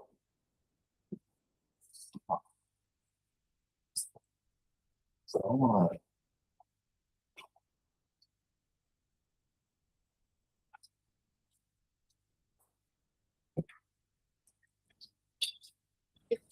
thank you, Mayor, Council. This is the second time you've seen this. This time you're looking at a contract. between the city and, both Dave Hyder and Blanco, which is and Sorrel. We talked a little bit about having commercial liability, and then these different items that we have here, including builder's risk. Also, originally, we were trying to make this as affordable as we could, but in researching information, I really appreciate having council talk to me about this beforehand, so we can make sure that we're giving you the best product and making sure that we're protecting the city. We require a performance bond, payment and performance bond. But at the same time, there's a list of items I had received from Andrew Sorrell, asking for different things. Tim, you want to explain that a little bit about what we think we want to do? Yeah, I think, well, today we received some notes and comments from the builder that y'all have already selected. It's great. There's a good relationship there. I think there's still some terms to be negotiated that need to be resolved here. The contract as stated, the provisions that you saw redlined out on payment performance bonds, those are staying in. So that is out of the way. We're also going to have builder's risk in the contract. Now, in the meantime, we've received some comments from the builder. We're going to let them talk about that in a moment. Okay. But let me summarize the situation as I see it now. Is there's some conditions and some provisions that they're asking for that have come today to us that need to be considered, in my opinion. So, and there are substantive provisions. For example, they've come forward with a draw schedule, which is appropriate. We've not yet washed through that, negotiated that, figured all that out. They've also come forward with some notions of liquidating any contingency as part of their fee and build, which is a point of negotiation and potentially a significant one. There's schedule adjustments potentially. And as I look at this situation, I was advising Warren, I honestly do not believe that tonight we're prepared to let's go here and negotiate this thing blow by blow tonight, which I don't recommend. What I do recommend is you consider one of three options. One, kick the whole thing over to next month. Straight up. Hey, Warren, Tim, everybody, go back to the board, get with the builder, get it all lined up, in particular, every notion, every moving part we have. That's number one option. Number two is deny it. Number two is to approve it with conditions. Now, under those circumstances, I would strongly recommend. I do recommend that you consider doing that, but I recommend you do it with potentially a committee of council. I think delegating, I would like you to consider, because there's a timeline situation here, that a month is going to put you in the early part of next year. Your potential tenant needs to get going. I'm concerned and Warren's concerned about losing a lot of time in this process. So I'd like for you to consider authorizing a committee of council composed, I thought, being the mayor, Mayor Pro Tem, and perhaps Councilman Moses, if he'd be willing, to act on behalf, less than a quorum, to resolve the remaining issues in the contract and finalize them, subject to my approval, of course, as your legal advice, and Warren's approval. The three of them would have delegated authority to move on the basic framework that we have here tonight, plus finalize and negotiate these additional terms. And if there's, if it turned out to be unacceptable to the builder, then it is what it is. We'll come back and report next month. That's the only way I can see right now to kind of meet the time parameters as well as substantive provisions that are coming up right now that I'm not sure you want to try, but I'm not sure you're going to resolve them as we sit here tonight. And frankly, I don't think that's advisable. I think it's more of a give and take with the builder, because I can tell you right now, as your attorney, I'm looking sideways at contingency now converted to a fee. But there may be good reason for that, and I'm not gonna get into that today. So if you proceed in that fashion. So my recommendation is that you consider a motion to approve the existing contract presented with the payment and performance bond provisions intact, not crossed out. And then, approve a delegation of final negotiation of a contract to the approval of a committee consisting of city admin, myself, mayor pro tem, and councilman Moses. If those 5 people agree on additional conditions, then the contract can be consummated at that time. So that's my suggestion for your consideration. Otherwise, I think, let's just, kick it to a special meeting or kick it to next month. Those are the alternatives that I see. So, I think I've already communicated any interest points I had on it. I wonder if Councilmember Byars might be a better party to this committee than I would be if he's available and willing. If you're willing, that'd be awesome. Well, Councilmember Byars. I'll find my recommendation. What else would have to be?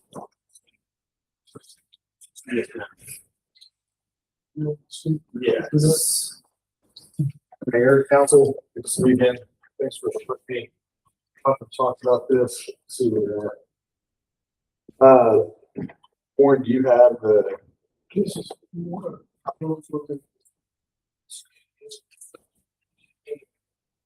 Something Boston. Right. Boston is a Right. document. Right. And you'll appreciate the process. I appreciate it, but that process. I strongly glaring issues there. to talk about Well, today. I don't know. That's where I'm trying to offer a solution that Okay. bridges the gap. So, And it needs to be reviewed. as he said, in the interest of time, I don't want to rush anybody into anything because this is taxpayer money, you're responsible for how it's spent. And there are a lot of parties that benefit from this, and then we also want Ivy to get in soon enough for holiday season, or as much of the holiday season as we can, because that's a pretty key part of her business annually. So the pressure is on us.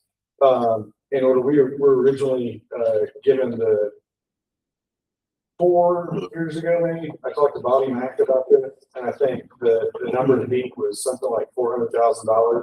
And it didn't look good then. Based on square footage, it was a little bit farcical. It was worse now. And when Dave Heiser and I got together, we were the only 2 people that showed up to the walkthrough to look at this. And he and I have collaborated on projects before. I like his back office more than mine. He likes my ability to feel. We're there and said, "You want to do this together because it looks like we could get the team back." And he said, "Yes." We pretty quickly came back to Warren and said, "They're just on a $450,000 way to do this. The building has a lot of holes in it. We're going to start by taking the skin off this building. That means we're going to need insulation. If you know that the electrical is in a condemnable state, the bathrooms could have been reworked, but if you're going to put in only bathrooms into a business, thinking that this might be for city use in the future, it might need more facility or more capacity than you just use for the current future use, then that takes the count up quite a bit per square foot. Also, you're going to get new HVAC and insulation. So we've really gone through all that several times, and I think you all have looked at those and some additional features that we recommended, and I think you chose most of those. But now we're just down to the bare bones. We've talked with Warren several times, and he was full disclosure with us. He said, I don't know that you're going to have the builder's policy because we have my $2 million umbrella coverage and Dave Heiser's for Heiser Construction. So we've got $8 million of coverage with an umbrella. In my personal and most recent experience, I just finished a 16,000 square foot full red iron 2-story building on Rainy Street in Austin, and we did not have either a builder's risk or a bond.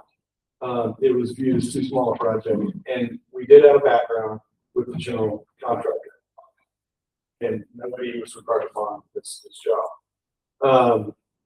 I'm not saying that we're not gonna run away, but I own 5 acres in the middle of town. I think Dave is just north of town, have 3 kids in school. I'm not a risk flight on a contract like this. And I think, so I told Warren and Dave concurred that really it's probably, if I were the attorney in the room, I would say you have to do this. It's the commercial standard. It's more money. When we just ran through the calculator today, when I heard today that we were gonna have to have bonding on this, we ran through the bonding calculator, and it's the initial number is just shy of 700,000. It's a lot of money because it just goes away. And it's likely to wind up being 20 or 25,000. We're gonna run it through Dave's company. It's older. It'll have a better credit rating than mine. So hopefully we'll get a better look from the insurance underwriters, but it goes through underwriting. And when that happens, usually they'll nickel and dime me like they do in any insurance coverage and say, well, because of this, you're gonna get this rate. We're gonna take the rate up a little bit. So we expect this thing to be $25,000 that in my view is flushed down the toilet. From a legal perspective, I understand completely. So we just turned into the other mode today, which is we're gonna count on having to have that. We're gonna add that to the cost. So we started out 2 weeks ago at 563,000 was with the contingency. And we want to add $20,000 to that. To me, it's pass through cost, and it could be higher than that. Or we could just say that anything beyond that $20,000 when the bill comes in for these policies will come out of the contingency fund. So then we have a static number of 585 to deal with from the beginning. The suggestion we asked for from the beginning of converting whatever remains in the contingency into part of our fee, we put on the floor because we're doing this on a shoestring. We're still at 585. We're still going to be under $100 a square foot, and it's $100 a square foot. The only thing that we're really saving is the frame of the building and the slab. And if you built a shed with a slab recently, you probably built it for more than $100 a square foot. So the fact that we're going to have on-go electric, plumbing, HVAC, insulation, interior walls and insulation, finish out, and lighting is pretty ridiculous at the price that we've come in at. So I think that's a testament to how lean Dave and I have bid this. And that's why we asked for the remainder of the contingency. It doesn't, I mean, you could say it keeps us honest. There are 2 ways to look at that. Either way, we're going to get it done on budget, and we have to hit the contingency very much. His view, which is longer in the tooth than mine, is that you're going to run into. I view a contingency in a construction project is people making change orders, and if they need to, if you get into a contest with your client and you need to split the baby and say, okay, we have to up the AC, we'll take it out of the contingency. Dave's view is that we're going to do enough demolition on that building that there are going to be things that we find that we're going to need to have a contingency for. He views it as for the unforeseen, not for the change order. Either way, we know it's necessary. Warren insisted on having it, and I think that's true. So that was the second item, is that we asked if we could keep the remainder. What are the other changes we had that were flagged? Other than the draw schedule is. The draw schedule. So the draw schedule this is really easy. Initially, when they gave us the first contract with the first election, we said we're going to have this thing. As with you, like we are now, coming back to me. The initial draw schedule had no draw up front. And the initial draw on a renovation like this is the biggest. It's the biggest draw. And that comes before any work has happened, because you have to order 10. And nobody's going to roll 10 through their machine and make it corrugated metal until they're paid in full. So, like a whole lot of these items, maybe HVAC for deposit, then I lost 10 and 2, 4 times, and 3 times, 2 5s and a 3. There's a whole lot of deposit, a whole lot of purchase that happens at the front end. And that is the best work you can do in scheduling on my part, because that gets me closer to getting her in by December 1st or whatever we're able to surmount. So the draw schedule, we modified it from the initial contract and said, no, there is an initial draw. It is for purchasing and demolition. And we've broken it out into phases that run more or less congruent with the critical path that the construction takes. So even if you've done a remodel of your house, you're going to be able to read through the draw schedule and go, there's a reason this had to happen before this. There's a reason this is in the prior draw. And they're sort of easy to understand breaks in the draw schedules from phase 1, 2, and 3, so that you know why. Like this is a good time to assess where we are.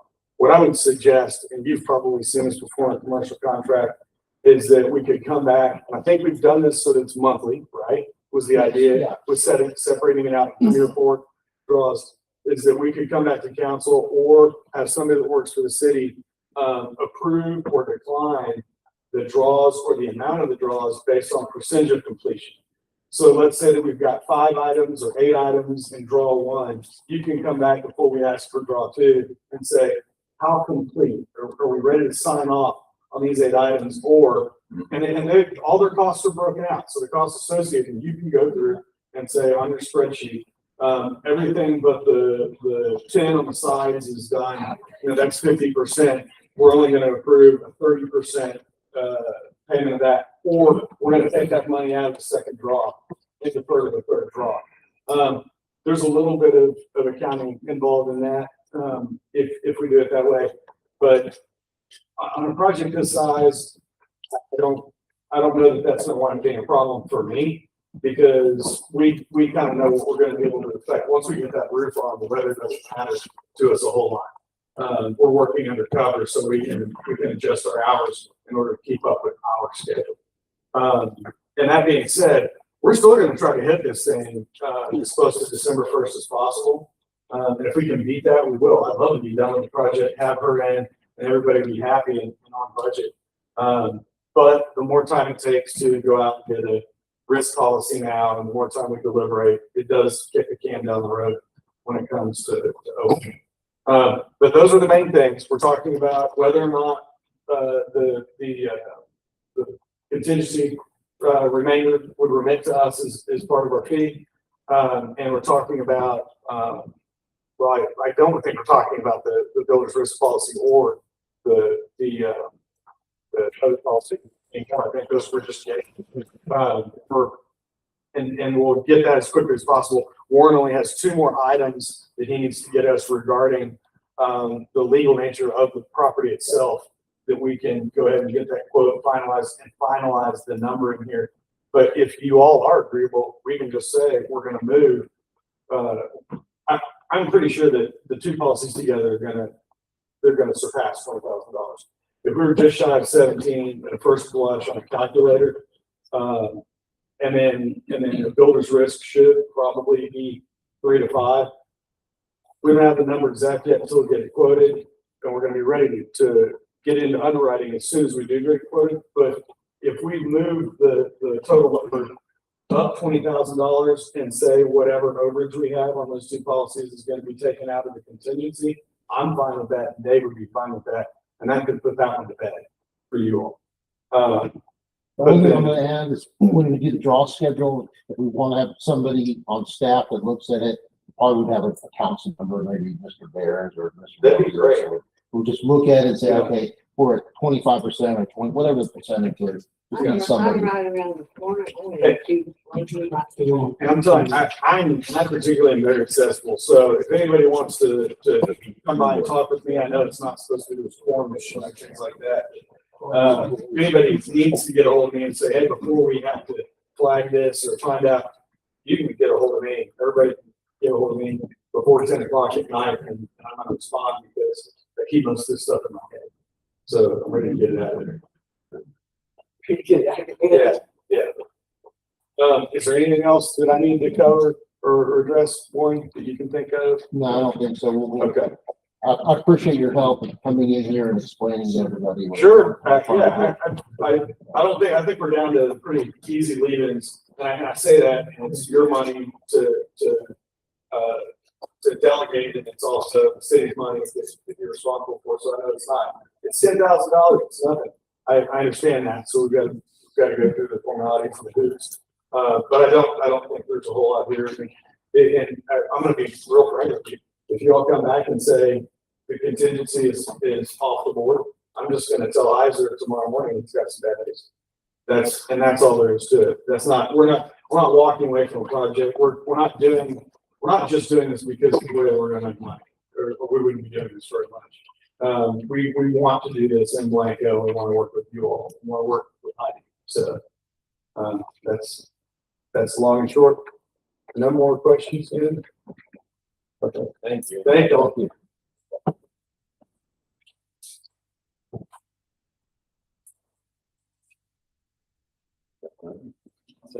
All right. Well, I move that we authorize the mayor to execute the construction contract for the old fire station.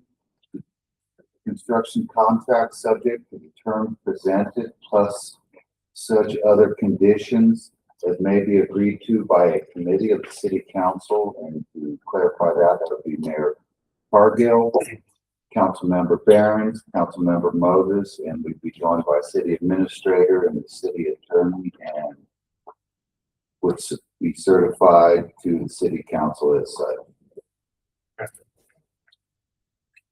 We're happy, Kevin, on it. I'm sorry, what's that? You'll include the project manager, Kevin. Paget. Oh, you mean Kevin Peck. Yeah.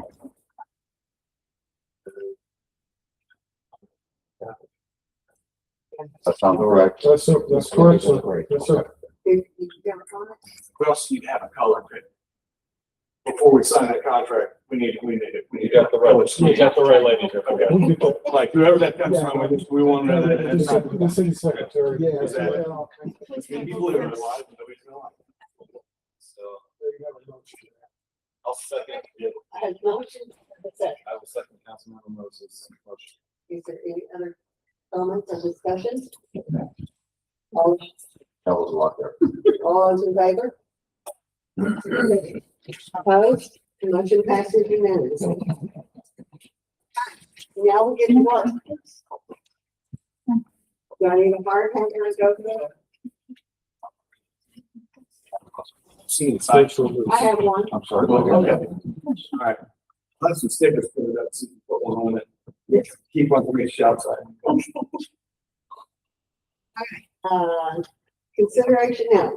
Consideration, discussion, take possible action on RFP on agricultural lease at Water's Edge.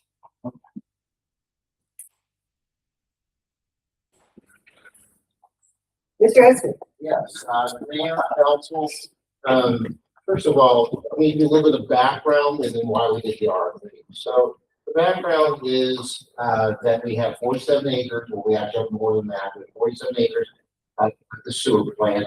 And, that acreage is necessary because we use 21 acres to actually spray the treated effluent that we have, so that we don't count to discharge to the river. We use the 47 acres that the ranchers apply. The ranchers, that we have a rancher that comes in, till the land in a certain way, may have animals or may not, animals there, and this person has been using it. This got approved in 2020, and then got reapproved by council in 2023. So the person has had the contract the last 6 years, has been known by everybody. But he's done a good job. That's what I've heard. I don't work with him very much. It really is the staff, Infomart staff, but even before that, the public works staff that really has. That person works with. It's not me.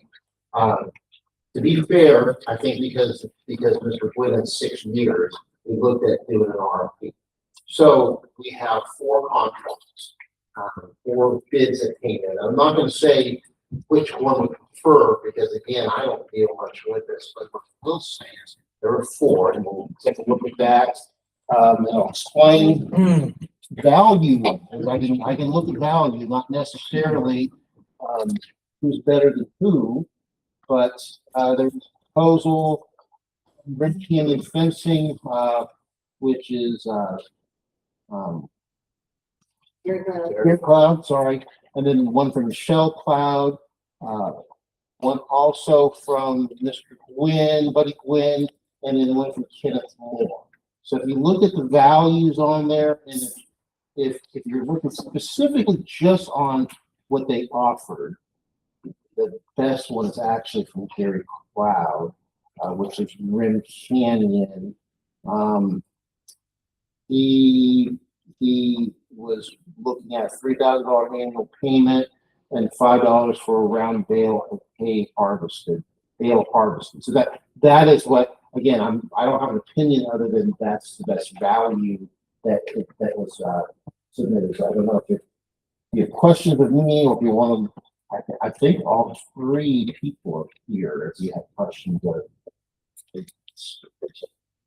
You run through the amounts that. Sure. The value of the. Yeah, let's go to each one. Proposal. This one is Rim Canyon fencing. Scope services manage and maintain the city's hay fields, plant, fertilize, irrigate, all those different items he's talking about. Financial proposal is an annual payment to the city of $3,000. Additional payment $5 per round bale hay, bale harvested. His proposal: no cattle or other livestock will be raised, maintained on the city's agricultural property. The property will be used exclusively for hay production and agricultural management. Okay, so that's the specific value on that one. On the second one. He was doing mode and the sewer plant also. Nothing. Routine mowing, trimming, agricultural maintenance, equipment, fuel, labor, and operational management provided at no additional cost to city. Estimated value $3,000 to $4,000 annually. Additional value. Yeah. Mow and trim around trees, fence line, irrigation equipment, mend fences as needed, and other maintained areas. Yes, sir. Provide additional irrigation pivot subject to city approval, to help improve utilization.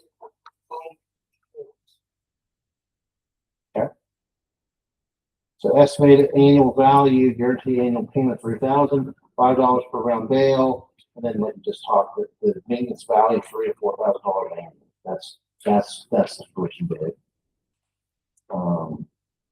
Jerry Cloud. Second bid seems almost the same. This is for Flat Creek Exotics, which is Michelle Cloud. Looks like these are pretty similar. I think the only thing is it's an annual payment. The city $2,000, $5 per round bale harvested. I think pretty much I looked at this. Pretty much looks like everything is almost the same. And you can certainly ask them here what the difference is. Yeah. So that's the first two. I think this is double check. Yeah, this is Buddy Gwynn. So right now, what the last 6 years, it had been $500. Again, he's done work for the city. But on this, $2,500. And pretty much the project you're getting is what you've gotten from him for the last 6 years. So I think he's here as well. I think he's super base at $2,500. And then the last one. No other value expressed other than the collection of 500. No. Okay. And then I think you have the contract that we had signed within on 2023. Okay. Which is the work that's been done.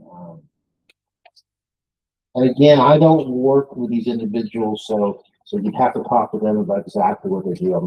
I don't deal with I feel like thumb. So, and then think it's third. Let's see. Okay. M&M Farming is Kenneth and Dwell Moore, 2350. I'm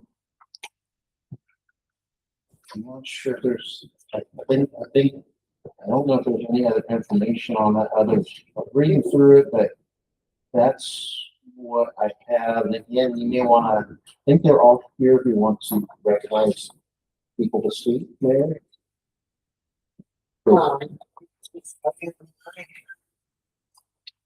Jerry, you want to speak? Michelle? That's it. Oh, Not just everything said on that, I'm gonna do all the shredding out there and treatment and everything out there and just manage to do it like that. and then that, you sent me a picture of that. Oh, yeah, I have another sprinkler head that I do about 20 to 30,000 gallons that I can get a water line put up into those other, packages. I can water that to get some more of that water.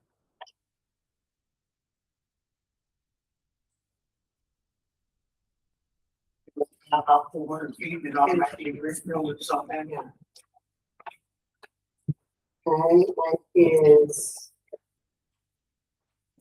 William?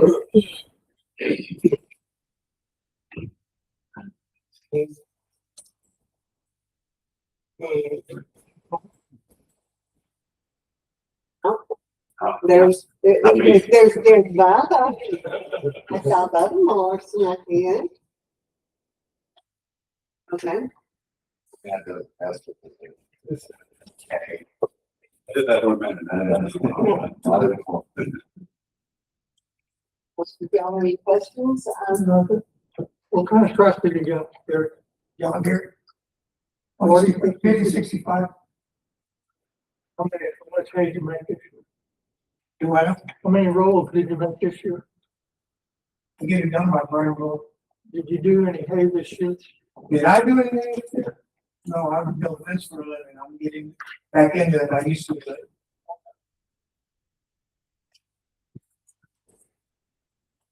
Consider big ground.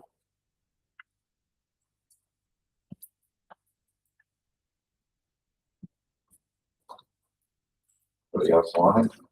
Let's move them there. Like, Brian Moore a couple of years ago with Trap and Access here over there. Being my neighbor, is that gonna be any trapping? I don't have no trapping, no shooting, no nothing. I mean, hunting's not allowed. I know that. Trapping somehow was. No. Trapping is generally not allowed on the property unless council allows it. 3, 4 years ago, or I was aware of it. popped up, but no trapping of access. No. Strictly. Strictly hay.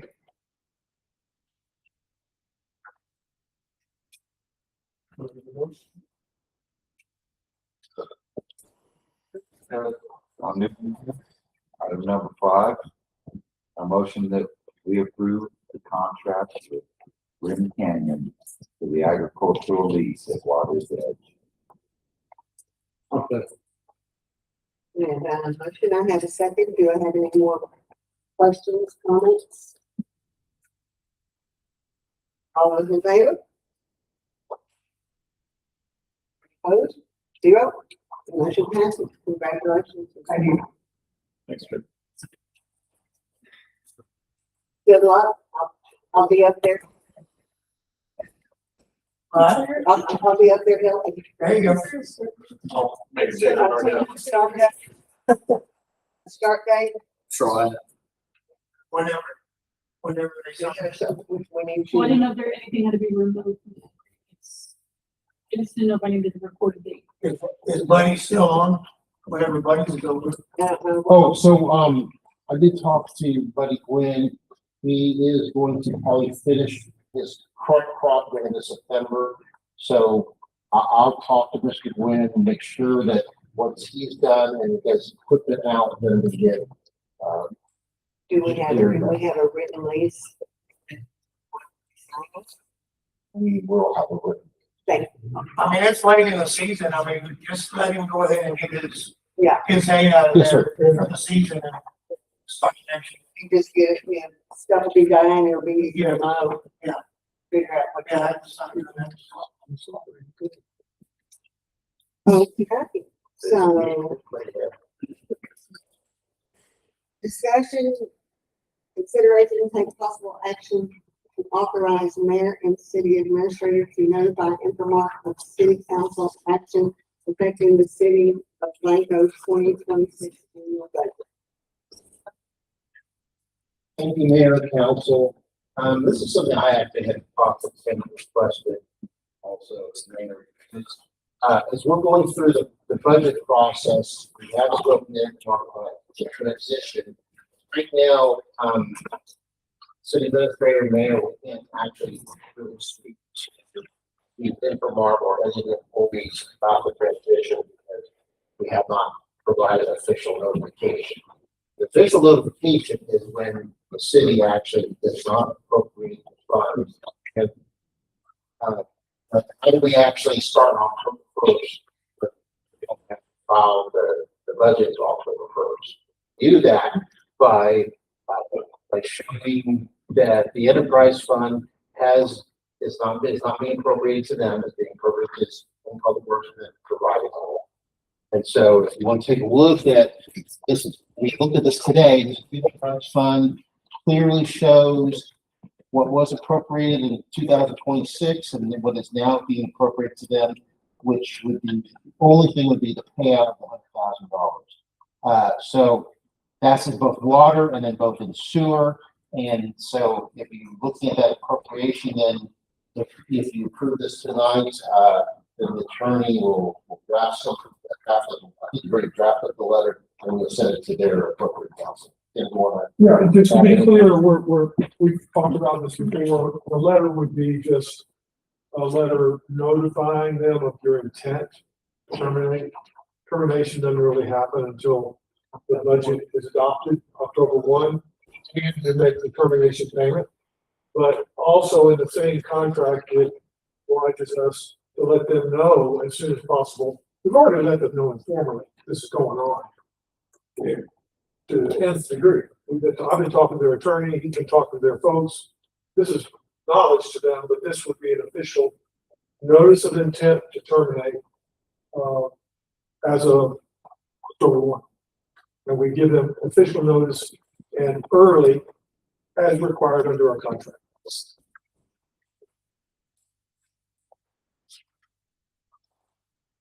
Any questions? Sorry.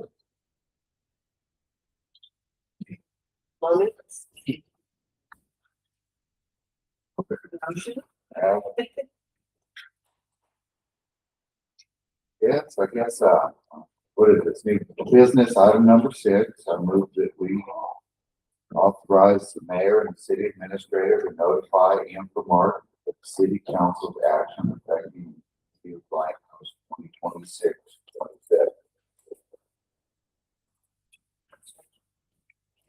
Can I have a second? So they said, I'll ask again, is there any questions, comments? No? All those in favor? All opposed? None? Passes unanimously. Thank you. Okay. Consideration and discussion, we take possible action on the city of Blanco versus the Attorney General of the Texas, cause number D1-26003164, 419th District Court, Travis County, intervener Mark Georgia. Yes, Mayor Council, this is a request to you to approve the resolution. I've given you all a copy of it at your places. What it basically, the resolution does is it recognizes the fact that the litigation has been going on. It recognizes that pursuant to an agreed court-ordered review of documents that were withheld in the litigation, Secretary General proposed that, one of those documents be released and the others withheld based on a claim, the city's claim of attorney-client privilege. My recommendation that you approve those terms that are outlined in, proposed agreed final judgment that was included in the package. So with that, I recommend approval of the resolution, and I'm available for your questions.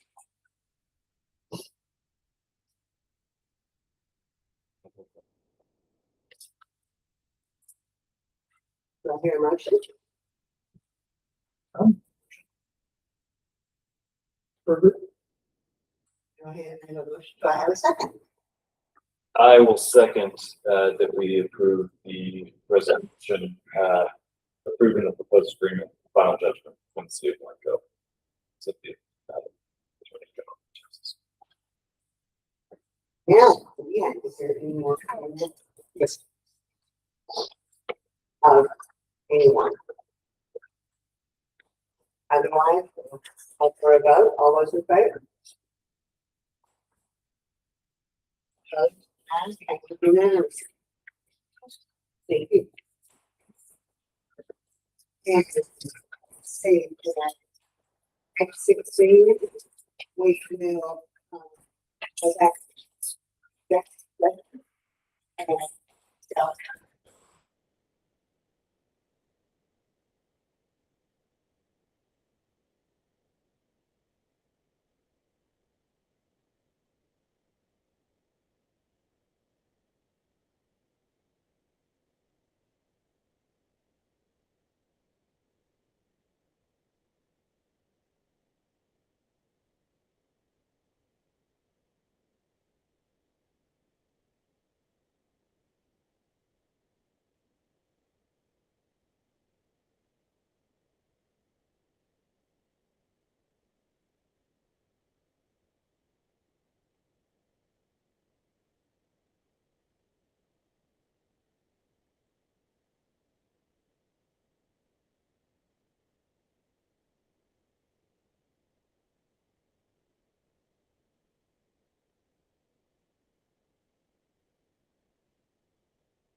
at 8:55.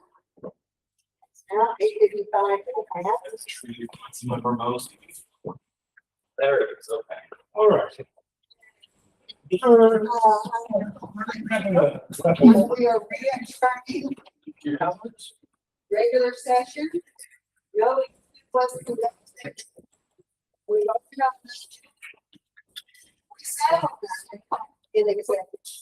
Got some good, we got some good sources. That Kelly Ann had brought for us. I know you still haven't been doing it.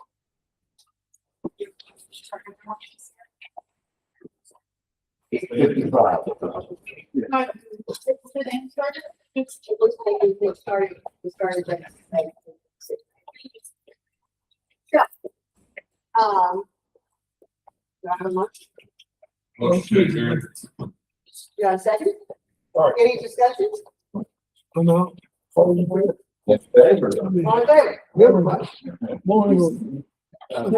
Yeah.